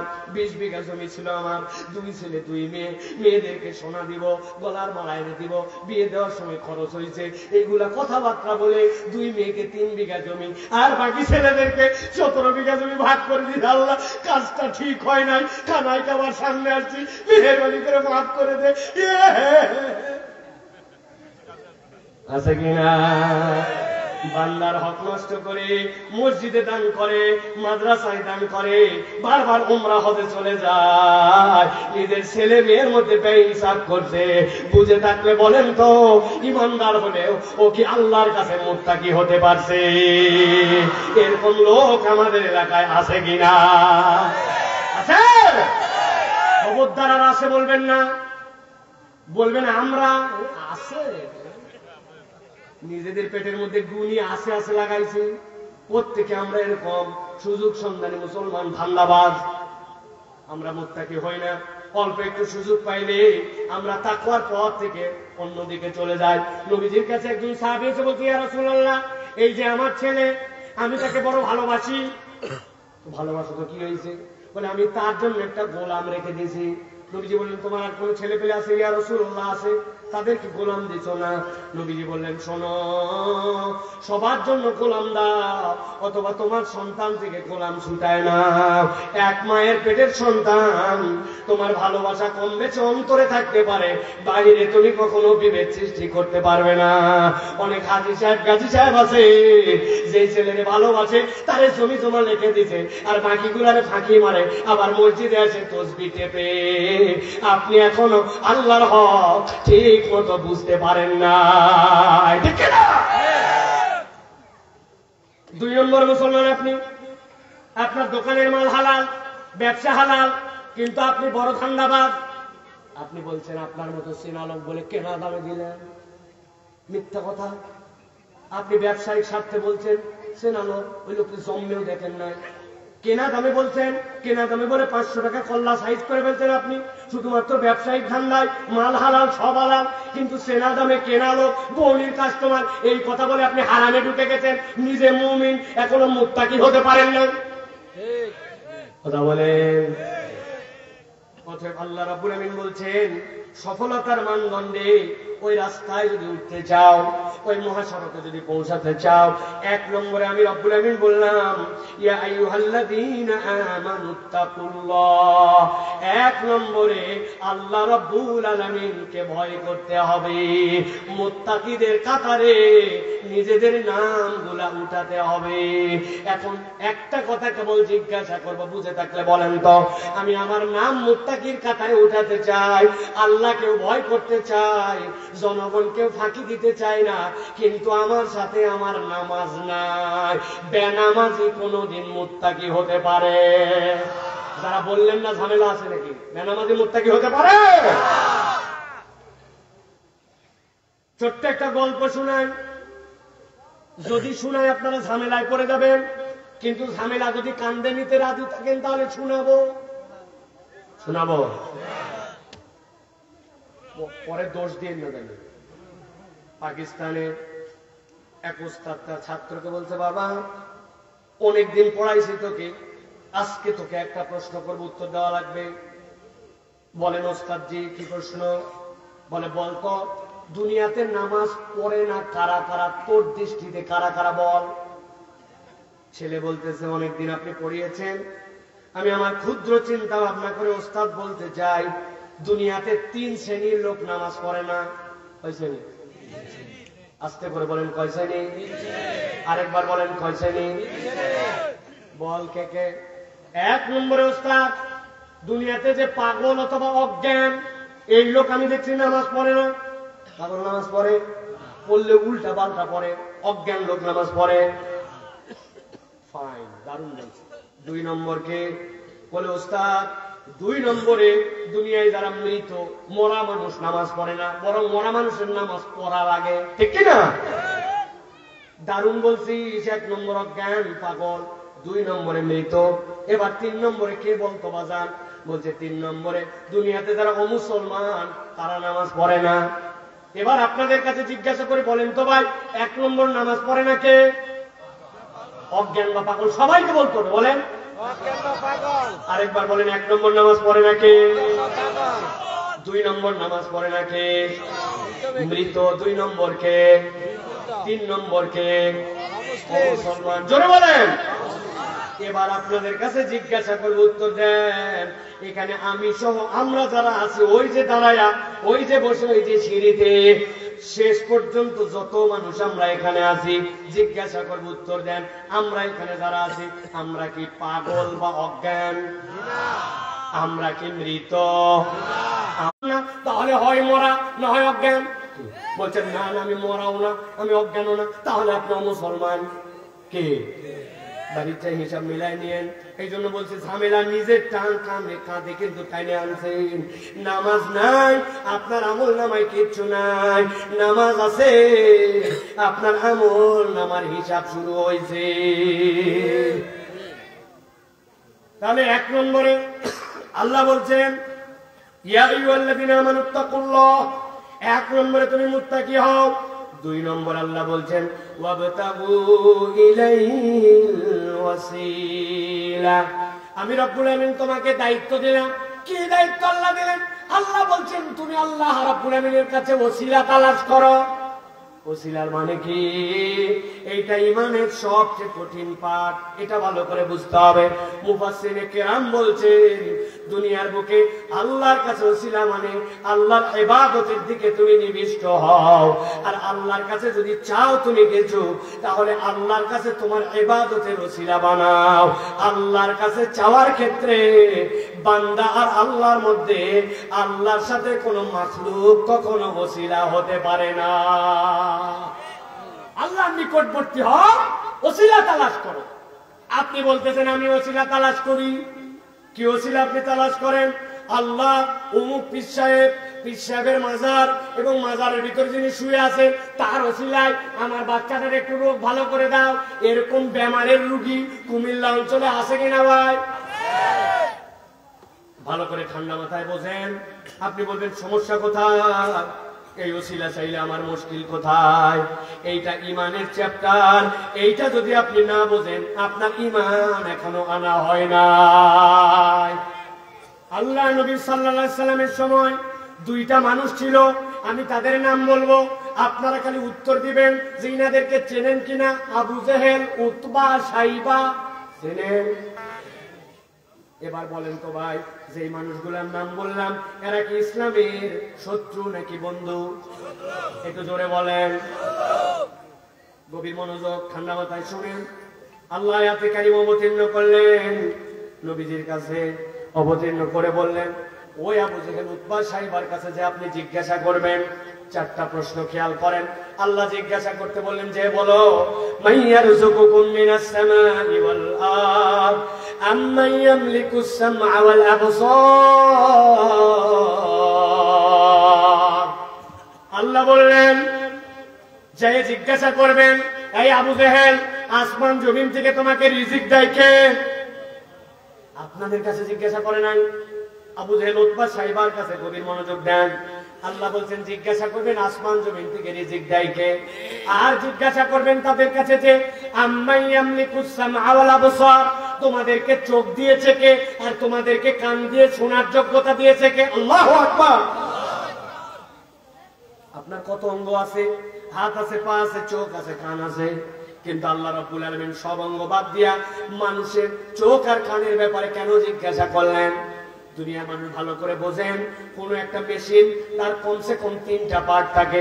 একটা ইনপুট থাকে, একটা থাকে তার প্রসেসর, আরেকটা থাকে আউটপুট। আপনি যদি কম্পিউটারও চিন্তা করেন তাহলে ওই কম্পিউটারের জন্য ইনপুট আছে, আপনি তার ভিতরে কোন ইনফরমেশন ঢুকাতে চাইলে ডাটাকে বলতে ঢুকাতে হয়, এরপরে তার একটা ভিতরে প্রক্রিয়া হয়, মেশিনের মধ্যে কাজ হয়, এরপরে সেইটা আউটপুটে হয় আপনি প্রিন্টার দিয়ে বের করেন, না হয় মনিটরের মধ্যে নেন। কোন একটা পদ্ধতি আছে। একটা মানুষ তার যদি এই কান আর চোখ না থাকে তাহলে তার মস্তিষ্ক কাজ করার মতো কোনো ইনপুট কিছুই পাবে না। এই জন্য আল্লাহ বলছেন বান্দাকে যতগুলা নিয়ামত দিয়েছে এর মধ্যে অন্যতম দামি নিয়ামত হচ্ছে আমার বান্দার জন্য চোখ আর কান। সুবহানাল্লাহ। এক ছেলে আমার কাছে আসছে, আসার পরে বলছে হুজুর আপনার সাথে একটা সেলফি তুলবো। তুল ভাই। চাপ দেয়, উঠে না উঠে না উঠে না, অনেকক্ষণ বিরক্ত হয়ে গেছে। হওয়ার পরে বলতেছে লেখা উঠছে মোবাইলের মধ্যে there is insufficient memory card, if you want any new picture please delete something from your device। তোমার মোবাইলে পর্যাপ্ত মেমোরি নাই, যদি ছবি তুলতে যাও তাহলে তোমার মোবাইল থেকে পূর্বের কিছু জিনিসপত্র ডিলিট করো। ওই ছেলে খেতে বলতেছে 268 জিবি মেমোরি, মরার সময় পাইল না। আপনার আমার জীবনে এরকম হয় কিনা ভাই কথা বলেন? কিন্তু একটু বুদ্ধি খাটায় দেখেন, মায়ের পেটের থেকে হওয়ার পরের থেকে অনবরত দেখতেছি, অনবরত শুনতেছি, আপনার আমার ব্রেনের মেমোরি কোনদিন সিগন্যাল দেয় না, ডিলিট করা লাগবে। আল্লাহ বলছেন ওই আবু জেহেল উতবা সাহেবের কাছে যে জিজ্ঞাসা করো আম্মাই ইয়ামলিকুস সামআ ওয়াল আবসার, তোমার চোখ দিয়েছে কে, তোমার কান দিয়েছে কে? আল্লাহ কোরআনে বলছেন আবু জেহেলকে এই কথা জিজ্ঞাসা করার সাথে সাথে লাভ দিয়ে উঠে বলছে সায়াকুলুনাল্লাহ, আসমান জমিন থেকে রিজিক দেয় আল্লাহ, চোখ দিয়েছে আল্লাহ, আমাকে কান দিয়ে শোনার ক্ষমতাও দিয়েছে আল্লাহ। এবার আপনাদের কাছে জিজ্ঞাসা করব, উত্তর দিবেন, মুখ বন্ধ রাখবেন না। বলেন তো আসমান জমিন থেকে আপনাকে আমাকে রিজিক দেয় কে? হয় নাই, জোরে বলেন কে? আপনাকে আমার কান দিয়ে শোনায় কে? আপনাকে আমাকে চোখ দিয়ে দেখার ক্ষমতা দিয়েছে কে? আবু জেহেলের কাছে এই প্রশ্ন করার পরে আবু জেহেল কার নাম বলেছিল? জোরে বলেন। তাহলে আপনিও বলছেন আল্লাহ, আবু জেহেল বলছে আল্লাহ। আজকে থেকে তো আমাদের ঝামেলা সংযোগ মিটে গেল, ভাই ভাই হয়ে গেলাম। আবু জেহেল আমাদের ভাই আজকে থেকে কেন? ওই বলছে আল্লাহ, আপনিও বলছেন আল্লাহ। আল্লাহ বলছেন নবীজি এবার যান, যে জিজ্ঞাসা করেন জীবন দিছে আল্লাহ বলছো, মারছে আল্লাহ বলছো, চোখ দিছে আল্লাহ বলছো, কিন্তু আবু জেহেল তুমি লাত উজ্জা মানাতের কাছে কেন যাও? বলছে ও আমাদেরকে ঠকানোর জন্য আইছো। শোনো তাহলে কেন যায়? লাত উজ্জা মানাতের কোনো ক্ষমতাই নাই, যাও কেন? দেখলাম ব্যবসা করার আগে লাতের কাছে গেছো, বাচ্চা অসুস্থ হয়েছে মানাতের কাছে যাই গোসল দেওয়াইছো, ওই পানি দিয়ে খাওয়াইছো। হবলের কাছে গেছো, যাওয়ার পরে তার সামনে এক কোপে দেখছি ছাগল জবাই দিছো, ওই রক্ত কাপড়ের মধ্যে মাখাই নিয়ে উটের সামনের পায়ে বাঁধবে। তোমরা তখন সিরিয়ার দিকে সফরে বেরোইছো যাতে ব্যবসায় বরকত হয়, কিছু না দিতে পারলে এগুলো করলে কেন? আল্লাহ কোরআনে বলছেন, উত্তর দিয়েছে ওই আবু জেহেলের দল, আমরা এই জন্য যাই না যে তারা আমাদেরকে রিজিক দেয়, তারা আমাদেরকে খাওয়ায়, তারা আমাদেরকে মারে। আল্লাহ বলছেন, তারা বলছে লিয়াতাকাররাবুনা ইলাল্লাহি যুলফা, তাদের করার কোনো ক্ষমতা নাই, কিন্তু তারা আল্লাহর প্রিয় পাত্র, আল্লাহর উম্মত ফেরেশতা, আল্লাহর উম্মত পয়গম্বরের প্রতিকৃতি, আল্লাহর ওলি। ওদের কাছে মান্যত দিলে ওরা খুশি হয়, ওরা খুশি হলে আল্লাহ খুশি হয়। আল্লাহ দেয়, লাতের মাধ্যম দিয়ে দেয়, হবলের মাধ্যম দিয়ে দেয়। ইমানদার যখন মাজারে যায়, ইমানদার যখন মৃত্যুমুখের কাছে যায়, আপনি এত কিছু থুইয়া দৌড় লাগাইছেন। আপনি বাবা শাহজালাল, আপনার বেটার ওষুধ কি ব্যাপার? শাহজালাল কি তোমার রোগ ভালো করবেন? না না, মান্নত কেন দিবেন? তাহলে মান্নত দিতে এই জন্য যাচ্ছে যে উনি বড় আল্লাহর ওলি, উনার কাছে দিলে উনি খুশি হয়, উনি খুশি হলে আল্লাহ খুশি হয়, আল্লাহ দেয়, কিন্তু একটু শাহজালালের মাধ্যম দিয়ে দেয়। আপনার ইমান যদি এইটা হয়, আপনার ইমান আর আবু জেহেলের ইমানে কোনো পার্থক্য না।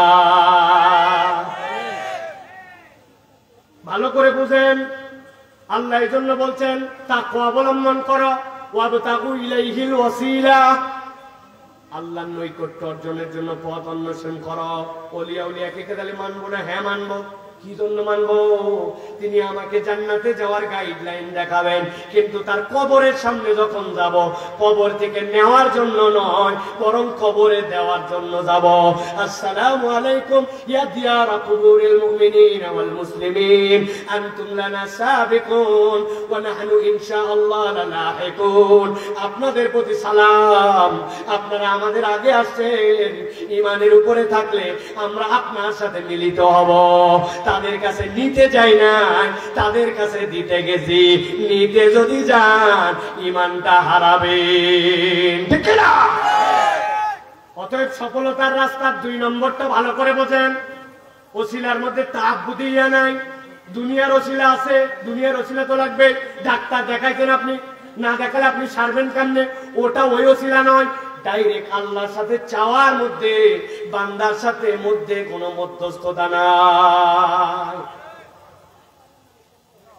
3 নম্বরে সর্বশেষ আল্লাহ রাব্বুল আমিন বলছেন, যেই বান্দারা তাকওয়ার পথ অবলম্বন করবে, 2 নম্বরে ওই বান্দারা তাকওয়ার পথের সাথে সাথে যখন ওই বান্দারা প্রকৃত আল্লাহকে ডাকতে শিখে যাবে, আল্লাহ বলছেন 3 নম্বর তাদের দায়িত্ব হচ্ছে ওয়াজাহিদু ফি সাবিলি লাআল্লাকুম তুফলিহুন।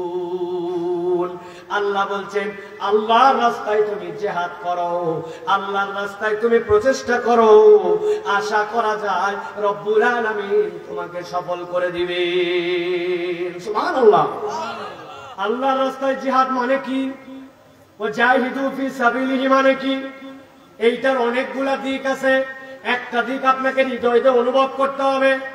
আপনার সামনে অনেক ধরনের বাধা, অনেক ধরনের ব্যারিয়ার, অনেক ধরনের প্রতিবন্ধকতা, কিন্তু আল্লাহর রাস্তা যেটা, আল্লাহ যেই রাস্তা পছন্দ করেন, ওই রাস্তায় টিকে থাকার জন্য আপনাকে অনবরত চেষ্টা করতে হবে। ওইটার নাম হচ্ছে জিহাদ ফি সাবিলিল্লাহ। 1 নম্বর স্তর। একজন আপনাকে বলছে তোর দাড়ি তো দেখতে ছাগল ছাগল লাগে, একটু দাড়ি রাখছেন, টিটকারি মারে, আছে কি? হুজুর হুজুর বলে টিটকারি মারে, মোল্লা মোল্লা লাগে, টিটকারি মারে, আছে কিনা? ঢাকা বিশ্ববিদ্যালয়ে কি এক ছাত্রকে বলছে তোকে দেখতে তো ছাগল ছাগল লাগে, মুখের মধ্যে তো ছাগল দাড়ি। ওই ছেলে বলছে স্যার আপনি যা বলছেন একদম ঠিক কথা বলছেন। স্যার ঘাবড়াই গেছে, কি আমি টিটকারি করে ছাগল দাড়ি বললাম, আর উল্টা সে বলে যা বলছেন ঠিক বলছেন। খানিকক্ষণ পরে বলছে স্যার তবে সাহস দিলে আপনাকে একটা কথা বলতে চাই। কি কথা বল? বলছে আপনি আমাকে ছাগল ছাগল দাড়ি দেখে ছাগল ছাগল লাগে বলছেন, তবে আপনাকে দেখে আমার কুত্তা কুত্তা লাগে। কি কি লাগে? কুকুরের মুখে দাঁড়িয়ে আছে নাকি ভাই? আপনি দুনিয়ার মানুষের ধোকায় পড়ে কথা শুনে আনস্মার্ট লাগে, এরকম কথা শুনে আপনি আল্লাহর দিকে নাই, আপনি আপনার মুখের দাড়িকে এখন পর্যন্ত রাখতে পারেন নাই, অথচ আপনি নাকি জিহাদ করে ফেলবেন, হ্যান্ড করে ফেলবেন। এরকম মুসলমান আছে না ভাই? আরে কথা বলে।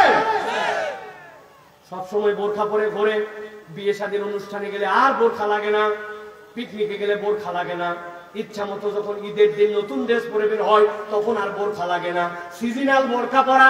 এরকম মানুষ আছে না ভাই? উনার উৎসবের কারণে উনার পর্দা চলে যায়, আল্লাহর হুকুম চলে যায়। আল্লাহ বলছেন ওয়াজাহিদু ফি সাবিলি, প্রতিবন্ধকতা অনেক আসবে, কিন্তু আল্লাহর রাস্তায় অনবরত টিকে থাকার জন্য তুমি যদি জিহাদকারী হও, আল্লাহর রাস্তায় প্রচেষ্টাকারী হও, আল্লাহ তোমাকে সফল বানায়া দিবেন। সুবহানাল্লাহ। ব্যবসা একটু খারাপ সময় যাচ্ছে, লোকজন বলছে অমুক সংস্থায় যা, ঋণ তুল। বলছে ঋণটা কেমনে দিবে? বলছে সুদে। বলছে ভিক্ষা করে খেতে পারি, সুদের ঋণ গ্রহণ করব না। এরকম মজবুত ঈমানওয়ালা অনেক মুসলমান আছে, আবার এমন ধান্দাবাজ মুসলমান আছে। আমি হাজার বার উদাহরণ দিয়েছি। এত বড় দাড়িওয়ালা, লম্বা জুব্বা, আসরের নামাজ পড়ে একটা পান খাইছে, খিলাল করতে করতে আসছে, হঠাৎ করে এক লাখ বিপদে পড়ছে, বিপদে পড়ে এসে বলছে চাচা 1,000 টাকা দেন। বলছে হাতে টাকা নাই। বলছে চাচা বাচ্চার গোস্ত রোগী দেখাবো, ডাক্তার দেখাবো, মেহেরবানি করে 1,000 টাকা দেন। বলছে বললাম ব্যাকল কোথাকার, হাতে টাকা নাই। খানিকক্ষণ পরে বলছে মুরব্বী আপনার ব্যাপারে জেনে বুঝে আসছি আমি, মনে করেন না এমনি টাকা নিব, আজকে মঙ্গলবার 1,000 টাকা দেন, আল্লাহ বাসালে আগামী শুক্রবার 1250 টাকা ক্যাশ রিটার্ন। বলছে বলদ কোথাকার, মানুষের হাতের টাকা থাকে নাকি, বাড়ির চল। বাড়িতে নিয়ে চলে গেছে, বাড়িতে যাওয়ার পরে 1,000 টাকা বাইর করে দিয়েছে, দিয়ে বলছে লাগলে আরো বল, তোর চাষিও কিন্তু এই ব্যবসা করে, তবে যা করবি তাড়াতাড়ি কর, মাগরিবের আযান হয়ে যাচ্ছে, ছোট দিনের বেলা, আমি কিন্তু জামাতে যাই নামাজ ধরবো, আসরের নামাজ পড়ে আছে সুদে টাকা লাগায়, দাদনে টাকা হাওলাত দিয়া আবার মাগরিবের নামাজ পড়তে যায়। এত বড় দাড়িওয়ালা টুপিওয়ালা জুব্বাওয়ালা এরকম মুসলমান আছে না? না আপনাদের এলাকায় আছে ভাই? ভালো করে বোঝেন। আল্লাহ বলছেন ওয়াজাহিদু ফি সাবিলিহি, আল্লাহর রাস্তায় চেষ্টা করো, তুমি প্রচেষ্টা করো, ইস্তেকামত যেন থাকতে পারো। আল্লাহ বলছেন যদি এইটা করো, দুনিয়ার সবচেয়ে নগণ্য মানুষকেও রব্বুল আলামিন সবচেয়ে সফল বানায় দিবে। নবীজির একজন সাহাবী ছিলেন, বাপ মারা গেছে ছোটবেলায়, শেষ কথা আমার আজকে, মা মারা গেছে ছোটবেলায়, চাচা তাকে পালন করছে। আরবের মানুষ এতিম বাচ্চা পাইলে সব খাই ফেলতো, কিন্তু চার চাচা এমন ভালো মানুষ, ওকে আত্মমর্যাদাশীল একটা ছেলে হিসাবে বড় করে তুলছে। বয়স যখন 18-19, একদিন ডেকে বলছে এই মাঠের মধ্যে যতগুলা উট আছে সব উটগুলার মালিক তোরে বানায় দিলাম, কারো কাছে চাই খাওয়া লাগবে না, এখন থেকে হলে উটের মালিক তুই। চাচা বাপ নয়, কিন্তু এতিমের প্রতি এরকম স্নেহ করছে। ওই উট ওই লোক চড়ায়, সমাজের মধ্যে সম্মানিত, বাড়ি ঘর স্ট্যাটাস, কৈশোর বয়সে সম্মানিত একটা হয়ে গেছে ব্যক্তিত্ব মক্কায়। নবীজি একদিন তার কাছে আসছেন, আসার পরে বলছেন আমি আল্লাহর পক্ষ থেকে পয়গম্বর, আল্লাহর দিন এইটা, তুমি কি সত্য দিন গ্রহণ করবা? নবীজির কথায় তাই এমন প্রভাব পড়ছে, আল্লাহর নবীর হাতে হাত রেখে ঈমান এনে ফেলছে। যেই না ঈমান আনছে, খবর চলে গেছে বাড়িতে। চাচা বলছে মক্কার দুশমন, যেই লোক বাপ দাদার ধর্ম ত্যাগ করছে, শুনলাম তুই নাকি তার ধর্ম গ্রহণ করছিস, সাবধান, এখনো বলতেছি তুই এতিম ছিলি, আমার দেওয়া সম্পদে চলিস, আমার দেওয়া বড় হয়েছিস, এখনো তোকে বলতেছি, এখনো মুহাম্মাদের ধর্ম তুই এক্ষুনি ত্যাগ করবি। সাথে সাথে আল্লাহ নবী সাহাবী বলছে চাচা আমাকে যখন নবীজি ঈমান আনাইছেন তখন আমার কাছে একটা আয়াত বলছেন, ইয়াউমা লা ইয়ানফাউ মালুন ওয়ালা বানুন ইল্লা মান আতাল্লাহ বিকলবিন সালিম, কিয়ামতের দিনে সম্পদ সন্তান কোনটাই কাজ দিবে না, কেবলমাত্র ঈমান যদি থাকে তোমার কাজ দিবে। আমি আপনার কাছে বলতে চাই, আপনি যদি পুরা দুনিয়ার সব সম্পদ আমারে দেন, দিয়ে যদি বলেন মুহাম্মাদের দল ত্যাগ কর, আমি করতে রাজি নাই, আর আমার থেকে যদি সব সম্পদ আপনি কেড়ে নেন, আর তারপরেও যদি বলেন মুহাম্মাদের দল ত্যাগ কর, আমি এইটা আর করতে পারবো না। সাথে সাথে চাচা তাকে বলছে তোর জামা কাপড় সহায় সম্পত্তি সব আমার দেওয়া, এগুলো সব রেখে দিয়ে আমার বাড়ির থেকে বের হয়ে যা। সাহাবীর নাম আব্দুল্লাহ জুলবাদাইন, এক মুহূর্ত দেরি করেন না, যত উট ছিল যত সম্পদ ছিল সবগুলা দিয়ে দিয়েছেন, এগুলো সব আপনার দিয়ে দিলাম, কিন্তু আপনার সাথে থাকবো না, আমি মুহাম্মদ সাল্লাল্লাহু আলাইহি ওয়াসাল্লামের কাছে চলে গেলাম। চাচা ডাক দিয়ে বলছে এই ব্যাকল, তোর গায়ের মধ্যে যে জামা আর নিচে যে লুঙ্গি পরে আছিস ওই দুইটাও আমার টাকায় কেনা, ওইটা নিয়েও মুহাম্মদ সাল্লাল্লাহু আলাইহি ওয়াসাল্লামের দপ্তরে যেতে পারবে না। ও মনে করছে বিরাট কথা, জামা খুলে দিয়ে দিছে, বলছে লুঙ্গি খোল। যখন সে রাজি হয় না, এক টানে তাকে বেইজ্জত করে দিয়েছে। উনি একটা ছেঁড়া কাপড় কোন রকম পেঁচায়া রওনা দিয়ে দিয়েছেন। মক্কা থেকে রওনা দিয়া মদিনা মুনাওয়ারায় পৌঁছাইছেন। আল্লাহ নবী যখন তার চেহারার দিকে দেখেছেন, একটা ছেঁড়া, একটা বিবস্ত্র এরকম কাপড় পরে আমার আব্দুল্লাহ মদিনায় চলে আসছে। পায়ের নিচের জুতাটা পর্যন্ত নাই, খোসা পড়ে গেছে। আল্লাহ নবী সাহাবায়ে কেরামকে বলেছেন, আমার এই সাহাবী এখন থেকে মদিনায় নববীতে এই জায়গাতে এসে থাকবে, আমার তত্ত্বাবধানে থাকবে। আজকে থেকে আমি মুহাম্মদ সাল্লাল্লাহু আলাইহি ওয়াসাল্লাম আমার ওই সাহাবীর অভিভাবক হয়ে গেলাম। নবীজির সাহাবী একদিন মসজিদে নববীতে বসে আছেন। মসজিদে নববীতে বসে বসে আনন্দ চিত্তে তিলাওয়াত করতেছেন নবীজির শানের আয়াত, ওয়ালা সাউফা ইউতিকা রাব্বুকা ফাতারদা, জোরে জোরে পড়ছেন। হযরত ওমর ফারুক এসে বলছেন, আয় আব্দুল্লাহ, এই আস্তে বল, লোকজন নফল নামাজ পড়তেছে, ডিস্টার্ব হচ্ছে, এত জোরে কোরআন তেলাওয়াত করে নাকি? তোমার তেলাওয়াতের কারণে মানুষের প্রবলেম হয়।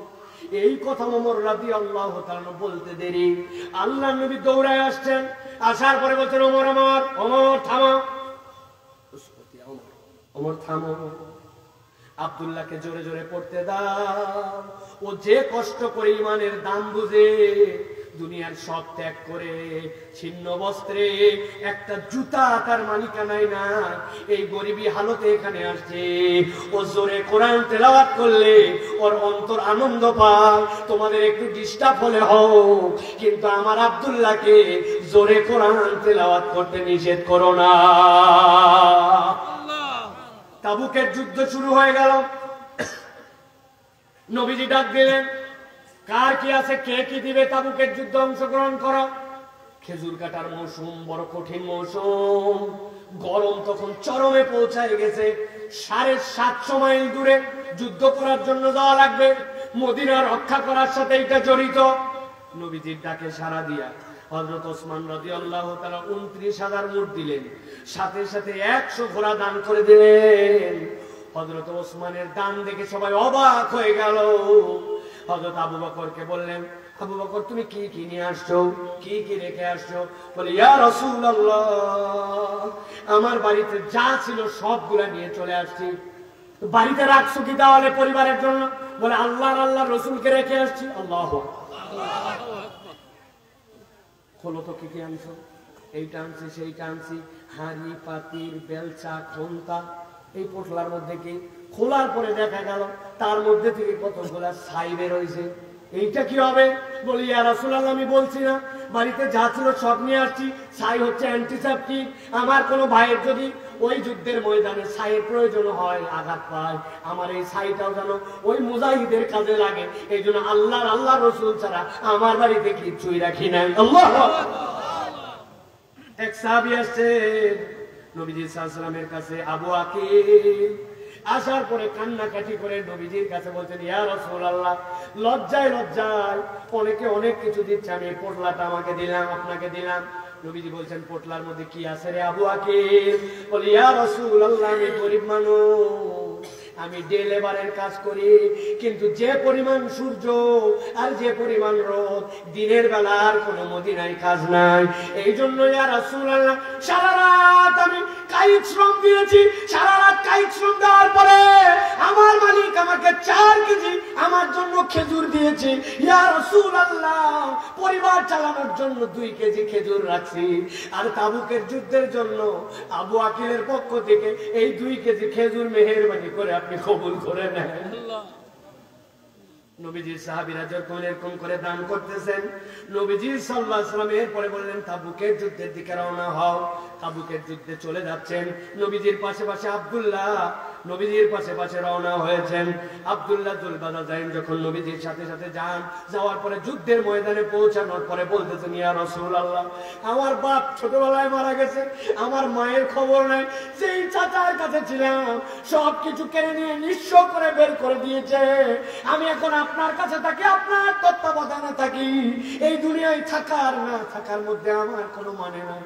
আমি আপনার কাছে দোয়া চাইতে আসছি, ইয়া রাসূলুল্লাহ, আপনি আমার জন্য দোয়া করেন, আমাকে যেন আল্লাহ রাব্বুল আলামিন শাহাদাতের মৃত্যু দান করেন। যেই না এটা বলেছেন, নবীজির কলিজার টুকরা নবীজি বলছেন, আব্দুল্লাহ দেখো তো কোনো গাছের বাকল পাওয়া যায় কিনা, আশপাশের কোনো গাছের চামড়া উঠে গেছে, পুরাতনের কোনো চামড়া পাশ কিনা নিয়ে আয় তো। আব্দুল্লাহ দৌড়ায় গেছে। নবী বলছে নিশ্চয় কোনো এর মধ্যে ব্যাপার আছে। খেজুরের একটা গাছের কাছে গেছে, খেজুরের ডাল কাটা হয়ে গেছে, ডালটা মরে শুকায় আছে, টান দিয়ে বাকলটা ছিঁড়ছে, ছিঁড়ে নবীজির হাতে এনে দিয়েছে। ইয়া রাসূলুল্লাহ, ইয়া হাবিবাল্লাহ, এই যে বাকলটা নেন। আল্লাহ নবীর হাতে যেই না বাকল ধরায় দিয়েছে, নবীজি সাল্লাল্লাহু আলাইহি ওয়াসাল্লাম নিজের কাছ থেকে এক খণ্ড কাপড় ছিঁড়েছেন। ছিঁড়ার পরে বাকলটা নিয়ে আব্দুল্লাহ দুল বাজা যায়, তার হাতের মধ্যে নিয়ে টাইট করে বেঁধে দিয়েছেন। বেঁধে দিয়ে বললেন, যা আব্দুল্লাহ, আমি আল্লাহর কাছে বলে তোকে সাক্ষী বানায় দিলাম, কাফের মুশরিকদের জন্য তোমার রক্তকে হারাম করে দেওয়া হলো। কোন কাফের মুশরিকের বাচ্চার ক্ষমতা নাই আমার আব্দুল্লাহর গায়ে রক্ত বের করে। আল্লাহু আকবার।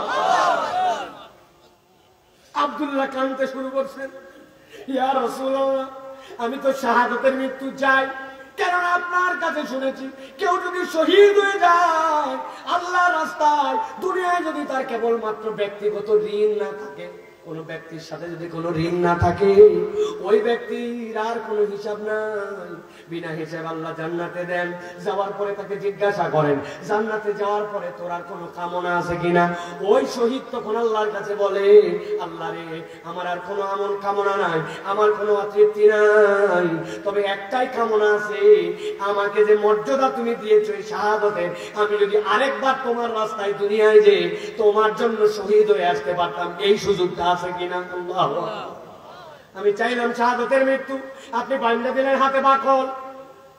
নবীজি বলছেন, আব্দুল্লাহ শোন, কেউ যদি আল্লাহর রাস্তায় আসে আর আসার পরে যদি জ্বর হয়েও মারা যায়, আমি নবী বললাম আল্লাহর রাস্তায় প্রচেষ্টারত অবস্থায় যদি জ্বর হয়েও মারা যায়, তাও আল্লাহ তাকে শাহাদাতের মৃত্যু দেন। সুবহানাল্লাহ। নবীজির এই কথা এমন ভাবে কবুল হয়ে গেল। আব্দুল্লাহ দুল বাজাজাইন তাবুক থেকে ফেরার সময় জ্বর এসে গেল। একদিন দুই দিনের জ্বরে তিনি হঠাৎ করে খবর আসলো নবীজির কাছে, আব্দুল্লাহ মারা গেছেন। নবীজি এমন আপসেট হয়ে গেলেন। নবীজি গেলেন, যাওয়ার পরে আব্দুল্লাহকে কোলে তুললেন। সাহাবাই কেরাম বলতেছেন, আব্দুল্লাহকে নবীজি এমন ভাবে কোলে নিয়ে গালের সাথে গাল লাগায়, চোখ দিয়ে পানি পড়তেছে। নবীজি তাকে বসে আছেন। শহীদ যে হয় তার জন্য গোসল লাগে না। হযরত আবু বকর তার জন্য কবর করতেছেন, ওমরের ফারুক রাদিয়াল্লাহু তাআলা তার জন্য কবর করেছেন। কবর করে তারা দুইজন নিচে নেমেছেন। আব্দুল্লাহ ইবনে মাসউদ বলতেছেন, নবীজি নিজে হাতে আব্দুল্লাহ তার আদরের সাহাবীকে তাদের হাতের মধ্যে দিলেন, তারা কবরের মধ্যে রাখলেন। কবরে রাখার পরে আবু বকর ওমরকে নবীজি বলছেন, দাঁড়াও। আব্দুল্লাহর দিকে তাকায় নবীজি বলছেন, আল্লাহ, আজকের এই সন্ধ্যা পর্যন্ত আমি আমার আব্দুল্লাহর প্রতি রাজি আছি, খুশি আছি। ও আমার রব, আমি তোমার কাছে ফরিয়াদ দিলাম, তুমিও আমার মতো আব্দুল্লাহর প্রতি রাজি খুশি হয়ে যাও। হযরত আব্দুল্লাহ ইবনে মাসউদ বলছেন, জীবনে আমি কোনোদিন ঈর্ষা করি নাই, কিন্তু ওই দিন আমার মনের মধ্যে মনে হয়েছিল, আহারে, ওই জায়গাতে আব্দুল্লাহ না হইয়া আজকে যদি আমি হইতাম, এর থেকে বড় সৌভাগ্য আর কি হতে পারে। নবী সাক্ষ্য দিয়েছেন আমি রাজি, আর নবী দোয়া করেছেন, আল্লাহ তুমি রাজি হও। আল্লাহ বলতেছেন, ওই বান্দাদের জন্য তুমি যদি সফল হতে চাও, তুমি যদি নবীর ওই দোয়ার মধ্যে নিজেকে শামিল করতে চাও, 1 নম্বর, ইয়া আইয়ুহাল্লাযীনা আমানুত্তাকুল্লাহ ওয়াবতাগু ইলাইহিল ওয়াসিলা, আল্লাহর জন্য মুত্তাকি হয়ে যা, আল্লাহ ছাড়া কাউরে ডাকিস না। আর 3 নম্বর, ওয়াজাহিদু ফি সাবিলি, আল্লাহর জন্য প্রচেষ্টাকারী হয়ে যা। দুনিয়া একদিক, আল্লাহর হুকুম আমার জীবনে একদিক। কোন বান্দা যদি এই প্রচেষ্টাকারী হয় আর জিহাদের তামান্নাওয়ালা হয়, আল্লাহ তাকে বিনা হিসাবে সফল করে তার জন্য জান্নাত লিখে দিবে। তাহলে প্রিয় ভাইরা, আজকের এই দীর্ঘ আলোচনায় আমরা কি আল্লাহর কাছে শপথ করে বলতে পারি যে আমরা আজকের থেকে তাকওয়ার পথ অবলম্বন করে চেষ্টা করব চলার? রাজি আছি ইনশাআল্লাহ? বলতে হবে তাকওয়ার পথ অবলম্বন করে চলবো, আমার মুখ থাকবে কিন্তু মিথ্যা কথা থাকবে না। রাজি? মিথ্যা বলবেন, মুখ থাকবে, গালি থাকবে না। রাজি? কুমিল্লার লোক আবার গালি না দিয়ে চলে কেমন, তাই না? বৌরে পর্যন্ত ময়াকার ঘিও গয় দীর্ঘই বলে গালি দেয়। হাই রে কপাল পড়া। আমরা গালি দিব আর মুখ থাকবে, গীবত থাকবে না। তিনটা শপথ করেন, গালি দিব না, গীবত করব না, মিথ্যা বলবো না। রাজি ভাই? বুঝে রাজি হন, আল্লাহর কাছে রাজি হন, তাহলে আমরা তাকওয়ার পথে ইনশাআল্লাহ আগায় যাব। আর আল্লাহ ছাড়া কাউকে আমরা ইবাদতের যোগ্য মনে করি না। কবর, মাজার কেউ আমার ভালো মন্দ করতে পারে না। আর 3 নম্বর, জিহাদের তামান্না নিয়ে চলতে হবে। আল্লাহর রাস্তায় জান মাল খরচ করব, এই মানসিকতা যদি থাকে, আল্লাহ বলছেন লাআল্লাকুম তুফলিহুন, আমি আল্লাহ বললাম তোমরা সফল হয়ে যাবে। আল্লাহ যেন আমাদেরকে কবুল করেন, বলেন আল্লাহুম্মা আমিন। আরো জোরে বলেন আল্লাহুম্মা আমিন। আল্লাহ আমাদের আশা ভরসাকে যেন কবুল করেন, বলেন আল্লাহুম্মা আমিন। প্রিয় ভাইরা, অনেক দীর্ঘ কথা আপনাদের কাছে বলে ফেলেছি। কয়েকটা প্রশ্ন আসছে, আমরা কয়েকটা প্রশ্ন উত্তর দিয়ে ইনশাআল্লাহ শেষ করে দিব। স্ত্রীকে কোনোভাবে ইবাদতমুখী করতে পারছি না, আমার সাথে ইবাদত বন্দেগীর কথা, নামাজের কথা বললে বাজে আচরণ করে, এই কারণে স্ত্রীকে কি তালাক দেওয়া যাবে কিনা? প্রিয় ভাইয়েরা, প্রথমে একটা জিনিস জেনে রাখেন, আল্লাহর কাছে যত পছন্দনীয় হালাল আছে, এর মধ্যে নিকৃষ্টতম হালাল হচ্ছে তালাক। জায়েজ, কিন্তু এর থেকে আল্লাহর কাছে অপছন্দনীয় আর কোন আমল নাই। সেই হিসাবে বলবো, আপনার স্ত্রী যদি ইবাদত করতে না চায়, তাহলে আপনার 3 লেয়ারে দায়িত্ব আছে। প্রথম লেয়ার, আপনি আগেই ভুল করছেন। কি করছেন? আপনি ময়দার বস্তা নিছেন, আপনি ইমানদার দেখে নেন নাই। কি ইবাদত বন্দেগী জানুক না জানুক, ফাতিহা পারুক না পারুক, মহিলা দেখতে কেমন, আপনি ময়দার বস্তা নিজের দায়িত্বে কিনে আনছেন। আপনি তো আল্লাহ রসুলের তরিকাই মানেন নাই। নবীজি বলছেন যে তার জন্য দেখো বলে দিনই, হ্যাঁ, আর তুমি যদি দিন দেখো বাকি সব পূরণ হয়ে যাবে। আপনি কিচ্ছু সব বাদ দিয়েছেন, দিন না হলে আরো ভালো, কিন্তু আপনি যেটা দেখে আনছেন, এখন শুধরানো তো আপনারই লাগবে। 1 নম্বর তার দায়িত্ব নসিহত করা, আপনি তাকে নসিহত করবেন, পরামর্শ দিবেন। 2 নম্বর দায়িত্ব বিছানা আলাদা করা। তুমি যদি নামাজ কালাম না করো, তুমি যদি ইবাদত বন্দি না করো, তোমার সাথে আমার চলবে না, অতএব তোমার সাথে আমার বিছানার সম্পর্ক নাই। মহিলা সব সহ্য করে, বিছানা আলাদা আপনি জীবনে করেন নাই, এটার কি এফেক্ট যে করছে সে জানে, মাথা খারাপ হয়ে যাবে তার। বিছানা আলাদা মানে কি? আপনি কথাবার্তা তার সাথে কমায় দিচ্ছেন। 3 নম্বর দায়িত্ব, উভয় পরিবারের মুরব্বীকে ডাক দিবেন। আপনার পরিবার, এই পরিবার, যে ভাই আমি খারাপ কোনো কথা বলছি তাকে নামাজ পড়তে বলে? আমি তো বলি নাই, আমার কাজ কম হচ্ছে জন্য আমার। আপনি 2 পরিবার মুরব্বীদের সালিশ দিবেন যে বাবারা আপনারা ওকে একটু বুঝাই দেন। এত কিছু বুঝানোর পরে ওই মহিলা যদি বলে যে তুমি আমাকে রাখলে রাখো, না রাখলে না রাখো, এই সকল নামাজ কালাম আমি করবো না, তাহলে বুঝবেন এই মহিলার তকদিরে খারাপই আছে। আপনি তখন মীমাংসার ভিত্তিতে তাকে তালাক দিবেন। কিন্তু কেবল নামাজ পড়ে না, আপনার অজুহাত হচ্ছে তালাক দেওয়ার, কিন্তু ওইটারে অজুহাত বানায় আপনি তালাকের সুতা খুঁজতেছেন। এই ধরনের এক ধরনের বদমাইশ স্বামী আছে।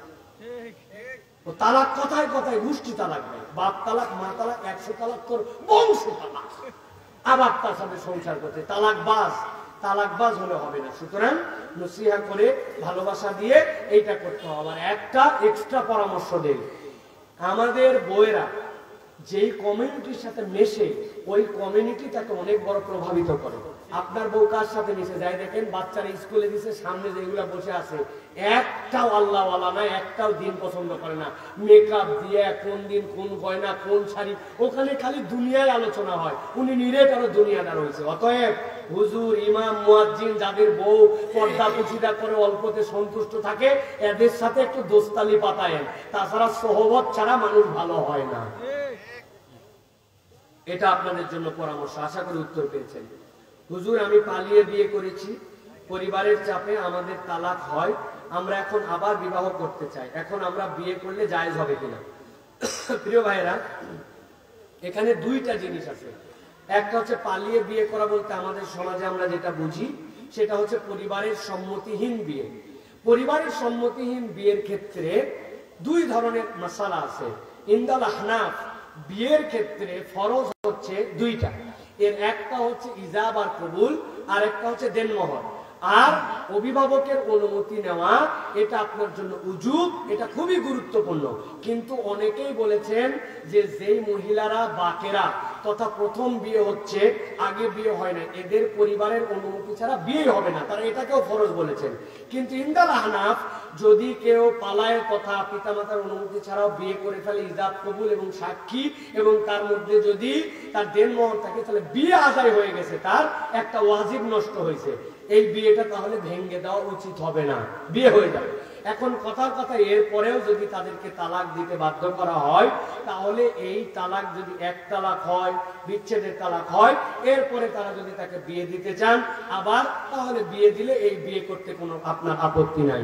কিন্তু আপনাকে বিয়ে করছেন, এই বিয়ে করার পর আবার আপনাকে যদি ইসলামী শরীয়তের যে দৃষ্টিভঙ্গিতে এক তালাক, দুই তালাক, তিন তালাক আলাদা আলাদা আপনার জন্য পিরিয়ডের মধ্যে আপনাকে দিতে এই নিয়ম মেনে দেন, এই তিন তালাক যদি তার জন্য বাইন হয়ে যায়, তাহলে এই স্ত্রী ফেরত নেওয়ার আর কোনো সুযোগ নাই।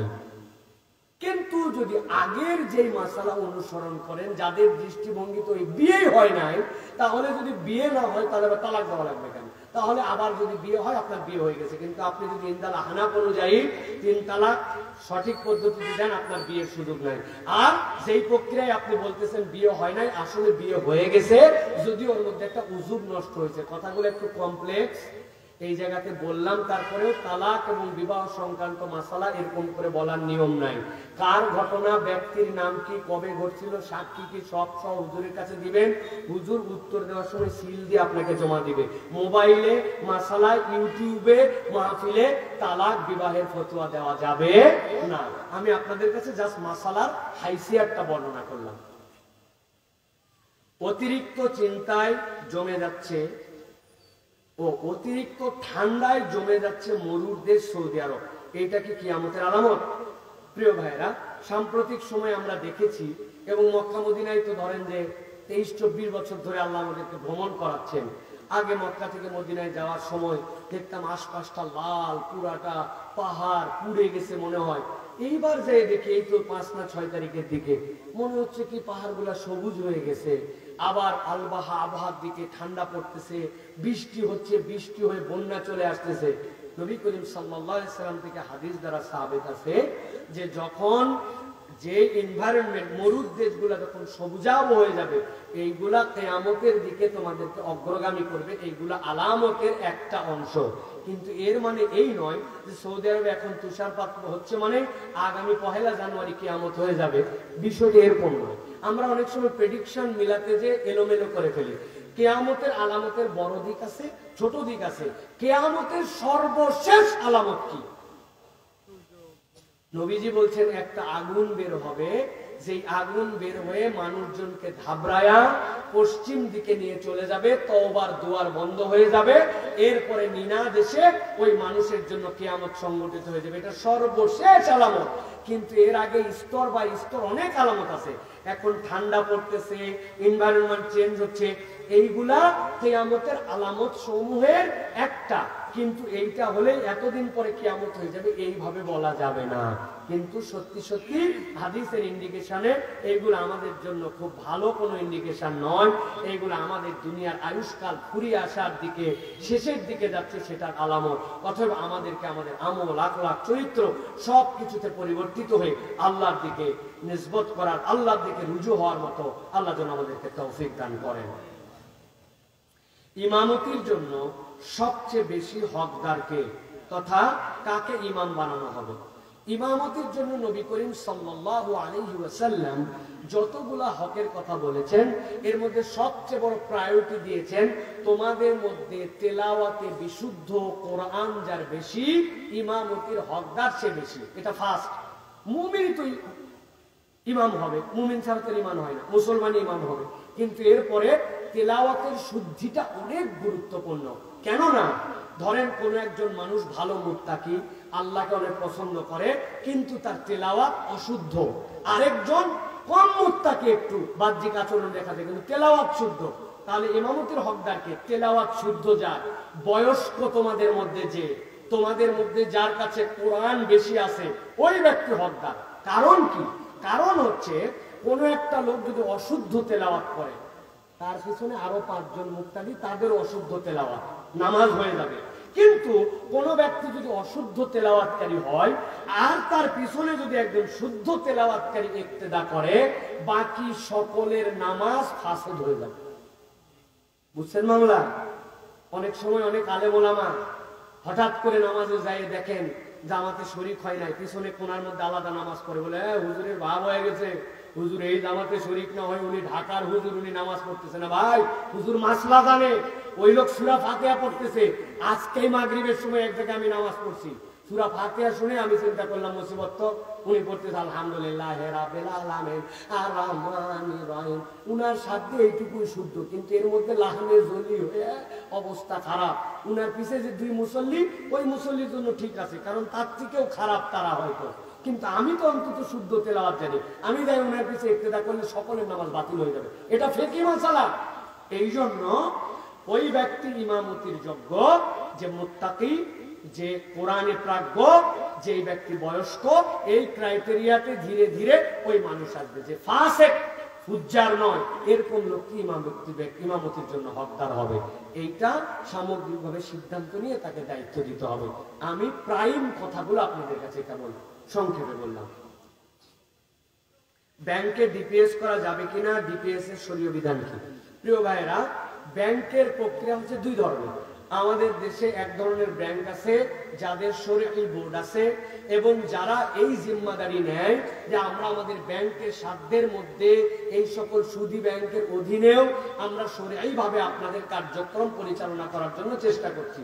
এখন এই ডিপিএস এর কিন্তু একটা পরিভাষা আছে, যেটা ডিপিএস বলতেছে অন্য ব্যাংকের সাথে তাল মিলায়। এটা হচ্ছে, একটা হচ্ছে বাই আল মুশারাকা আর একটা হচ্ছে বাই আল মুদারাবা। একটা ব্যবসার ধরন কি, ভাই আমার সময় নাই হাতে ভাই, কিন্তু আমার কাছে টাকা আছে, আপনি আমার হয়ে একটু ব্যবসা করেন, লাভ লসের ভাগ কিন্তু আমরা সমান করে নিব। আপনি এই দায়িত্ব উনাকে দিচ্ছেন, দিয়ে আপনি উনি আপনার যেহেতু সময় নেই, আপনার টাকা আছে, উনি ব্যবসা করে, আরেকটা 2 জনই পার্টনার, 2 জনই ব্যবসা করি। এখন আপনি যে টাকাটা রাখতেছেন, টাকাটা রাখাটা এই ধরনের যে ভাই আপনারা এটা নিয়ে ব্যবসা করবেন, ইনভেস্ট করবেন, সেটার কার্যক্রমে আমি আপনাদের সাথে শরীক হলাম, এইভাবে যদি হয় এটা যায়। কিন্তু এখন যদি সুদী ব্যাংকের মতো শরী ব্যাংক নাম দিয়ে এরকম করে যে আপনি এই টাকা জমা দেন, আমার লাভ হোক লস হোক আপনার ফিক্সড এই টাকা দিয়ে দিব, তাহলে এইটাও জায়েজ হবে না। এটা আপনাকে জেনে বুঝে যারা এই কাজ করেন তাদের সাথে কথাবার্তা ক্লিয়ার করে যদি আপনি শরী ব্যাংকে এটা করেন, তাহলে শরআন জায়েজ। অনেক আগে আমি একটা কথা বলছিলাম, যে কথা নিয়ে অনেক সমালোচনা হয়েছিল। অনেকে বলে ইসলামী ব্যাংক ঘুরায় সুদ খায়, বলে না? আমি বলছিলাম ভাই, একটু ঘুরালে তো অনেক কিছু জায়েজ হয়, আপনি খালি ঘুরানোটাকে উল্টা সেন্স নেন কেন? এক ছেলে এক মেয়েকে পছন্দ করে বলছে চল আজকে কুমিল্লাতে যাই, আমরা নিরিবিলি হোটেলে রাত যাপন করব। বলেন তো, ওই ছেলে বিয়ে শাদী করে নাই, অবিবাহিত অবস্থায় নিরিবিলি হোটেলে যদি রাত যাপন করে শারীরিক সম্পর্ক করে, এটার নাম কি বলেন? ওই ছেলে বাড়িতে এসে বলছে আব্বা অমুক মহিলাকে আমার পছন্দ হয়েছে, তোমরা একটু খোঁজ খবর নাও। বাপ মা খোঁজ খবর ওই দিনে নিয়ে বলছে যে আমার ছেলে পছন্দ করছে, আমরা দেরি করতে চাই না, বিয়ে দিয়ে দিতে চাই। কাজীকে ডাকে 50,000 টাকা 1 লক্ষ টাকা দেন মোহরে দিয়ে সাক্ষী রেখে বিয়ে দিছে, দিয়ে বলছে তোদের জন্য বাড়িতে বাসর ঘর করতে পারবো না, এত শর্ট টাইমে কি করবি কর, বলে আমরা নিরিবিলি হোটেলে অমুক রুমে আজকে থাকবো। বলেন তো ভাই, এখন এই যে রাত্রে থাকলো, এই থাকাটা কি হালাল না হারাম? হালাল। তাহলে আপনি একটু ঘুরালেন জায়েজ হয়। আপনি সুদী ব্যাংকের কারবারের সাথে দেশি ব্যাংকের, ইসলামী ব্যাংকের কারবার করে ঘুরায় খায়, ঘুরায় তো খায়, সেটা শরীয়ী পদ্ধতি আছে, আপনি সেটাকে সমর্থন করেন না, সেটা আরো পিওর যেন হয় সেটার জন্য চেষ্টা করেন না। শুধু আপনি ইসলামী ব্যাংকের খুদ ধরেন, তার মানে বোঝা যায় আপনার অন্তরের মধ্যে শয়তান কর্তৃক কোন প্রতারণার শিকার আছে, ঠিক কিনা? এই জন্য আমি বলবো জায়েজ বুঝে সুঝে পদ্ধতি বুঝে তারপরে আপনাকে এই কার্যক্রমে যেতে হবে। সংক্ষিপ্ত উত্তর দিলাম স্থানীয় ওলামায়ে কেরাম থেকে, বাকি যতটুকু আরো বুঝে নেবেন। কোন স্বামী বিনা কারণে তার স্ত্রীর থেকে কতদিন দূরে থাকতে পারবে? কোনো কারণ ছাড়াই, যদি তার স্ত্রীর কাছে না যায়, সেক্ষেত্রে শরীয়তের বিধান কত, স্ত্রী এখন করণীয় কি? প্রিয় ভাইরা, শরীয়তের বিধানের দিক দিয়ে যদি বলা হয়, কোন স্বামী যদি 10 বছর হারায় থাকে, স্ত্রী থেকে দূরে থাকে, তাহলে অটোমেটিক তার বিবাহ বাতিল হয়ে যাবে, বিবাহ বাতিল হয়ে যাবে। শরীয়ত এটাকে অ্যালাউ করছে, কিন্তু এরকম কোন মুদ্দত নাই যে অমুক স্বামী স্ত্রীর সাথে রাগ করে এতদিন দূরে ছিল, এতদিন কাছে ছিল না, এখন তার হুকুম কি হবে, বিষয়টি এরকম নয়। তবে ইসলামী শরীয়ত পরিচ্ছন্ন আপনাদের জন্য হুকুম দিয়েছে, কোন স্বামী যদি এরকম অন্যায় অত্যাচার করতেই থাকে, একাধারে 4 মাসের উপরে করে, সেটারও দলিল আছে। ওমর রাদিয়াল্লাহু তাআলা আয়েশা রাদিয়াল্লাহু তাআলার কাছে বলেছিলেন যে সেনাবাহিনীকে তো আমরা একসাথে রাখি, তাহলে কতদিনের মধ্যে এদেরকে ছুটি দেওয়া উচিত? তো তিনি বলছিলেন সর্বোচ্চ 4 মাসের মধ্যে ছেলেদেরকে তাদের স্বামীদের কাছে পাঠানো উচিত। সেই নীতি ফলো করে এখনো সেনাবাহিনীতে ওই রুল মেনটেন করা হয়। সেই হিসাবে কোনো কারণ নাই স্ত্রীর সাথে রাগ করে তার সাথে সংসার করে না, মেলামেশা করে না, সে যদি 4 মাসের উপরে থাকে, আর স্ত্রী যদি কোনো কাজীর কাছে যায় বিচার দেয় এবং বিচার দিয়ে বলে যে আমি আমার সম্ভ্রম, ইজ্জত, আমার নিজের সতীত্ব এগুলো রক্ষার জন্য এটা কঠিন, আমার স্বামী আমার থেকে কোনো অযৌক্তিক কারণে দূরে থাকে, অতএব কাজী সেই স্বামীকে তখন কোর্টে তলব করার পরে চাইলে স্ত্রীর হয়ে স্বামী তালাক দিতে না চাইলেও তালাক দিয়ে দিতে পারবে। কিন্তু সেটা স্ত্রীর পক্ষ থেকে অটোমেটিক তালাক নয়, সেটা কাজীর মাধ্যমে ফাইসালা করে। কেননা মেয়েরা আবেগী হন, মেয়েরা সৎ মানসিকতার হন, মেয়েদের মন অনেক সময় দ্রুত গলে যায়। এই জন্য মেয়েদেরকে যদি উন্মুক্ত তালাকের পারমিশন দেওয়া হতো, সকাল সন্ধ্যা স্বামী তালাক খায় ফেলতো। লবণ না আনলেও তালাক, বাজার করে আনার পরে সোয়াবিন তেল না আনলেও তালাক, শাড়ির কালার পছন্দ না হলেও তালাক, ঠিক না? যাই হোক, কিন্তু তারপরে শরীয়ত তাদেরকেও পারমিশন দিয়েছে। সুতরাং আপনার প্রশ্ন অনুযায়ী নির্ধারিত ডেট বলে দেওয়া যাবে না যে এতদিন পর্যন্ত স্ত্রী উপস্থিত না থাকলে তার তালাক হয়ে গেছে, অত হুকুম বাতিল হয়ে গেছে, বিষয় এরকম নয়। বরং পারিবারিক ভাবে কাজীর মাধ্যমে ফতোয়া নিয়ে বিচ্ছেদ হবে অথবা মিলন হবে। আল্লাহ আমাদের পরিবারগুলোকে সুন্দর করে দেন, বলেন আল্লাহুম্মা আমিন। দীর্ঘ সময় আপনাদের কাছে কথা হয়েছে। আল্লাহ সাইফুলের এই মাদ্রাসাকে কবুল করেন।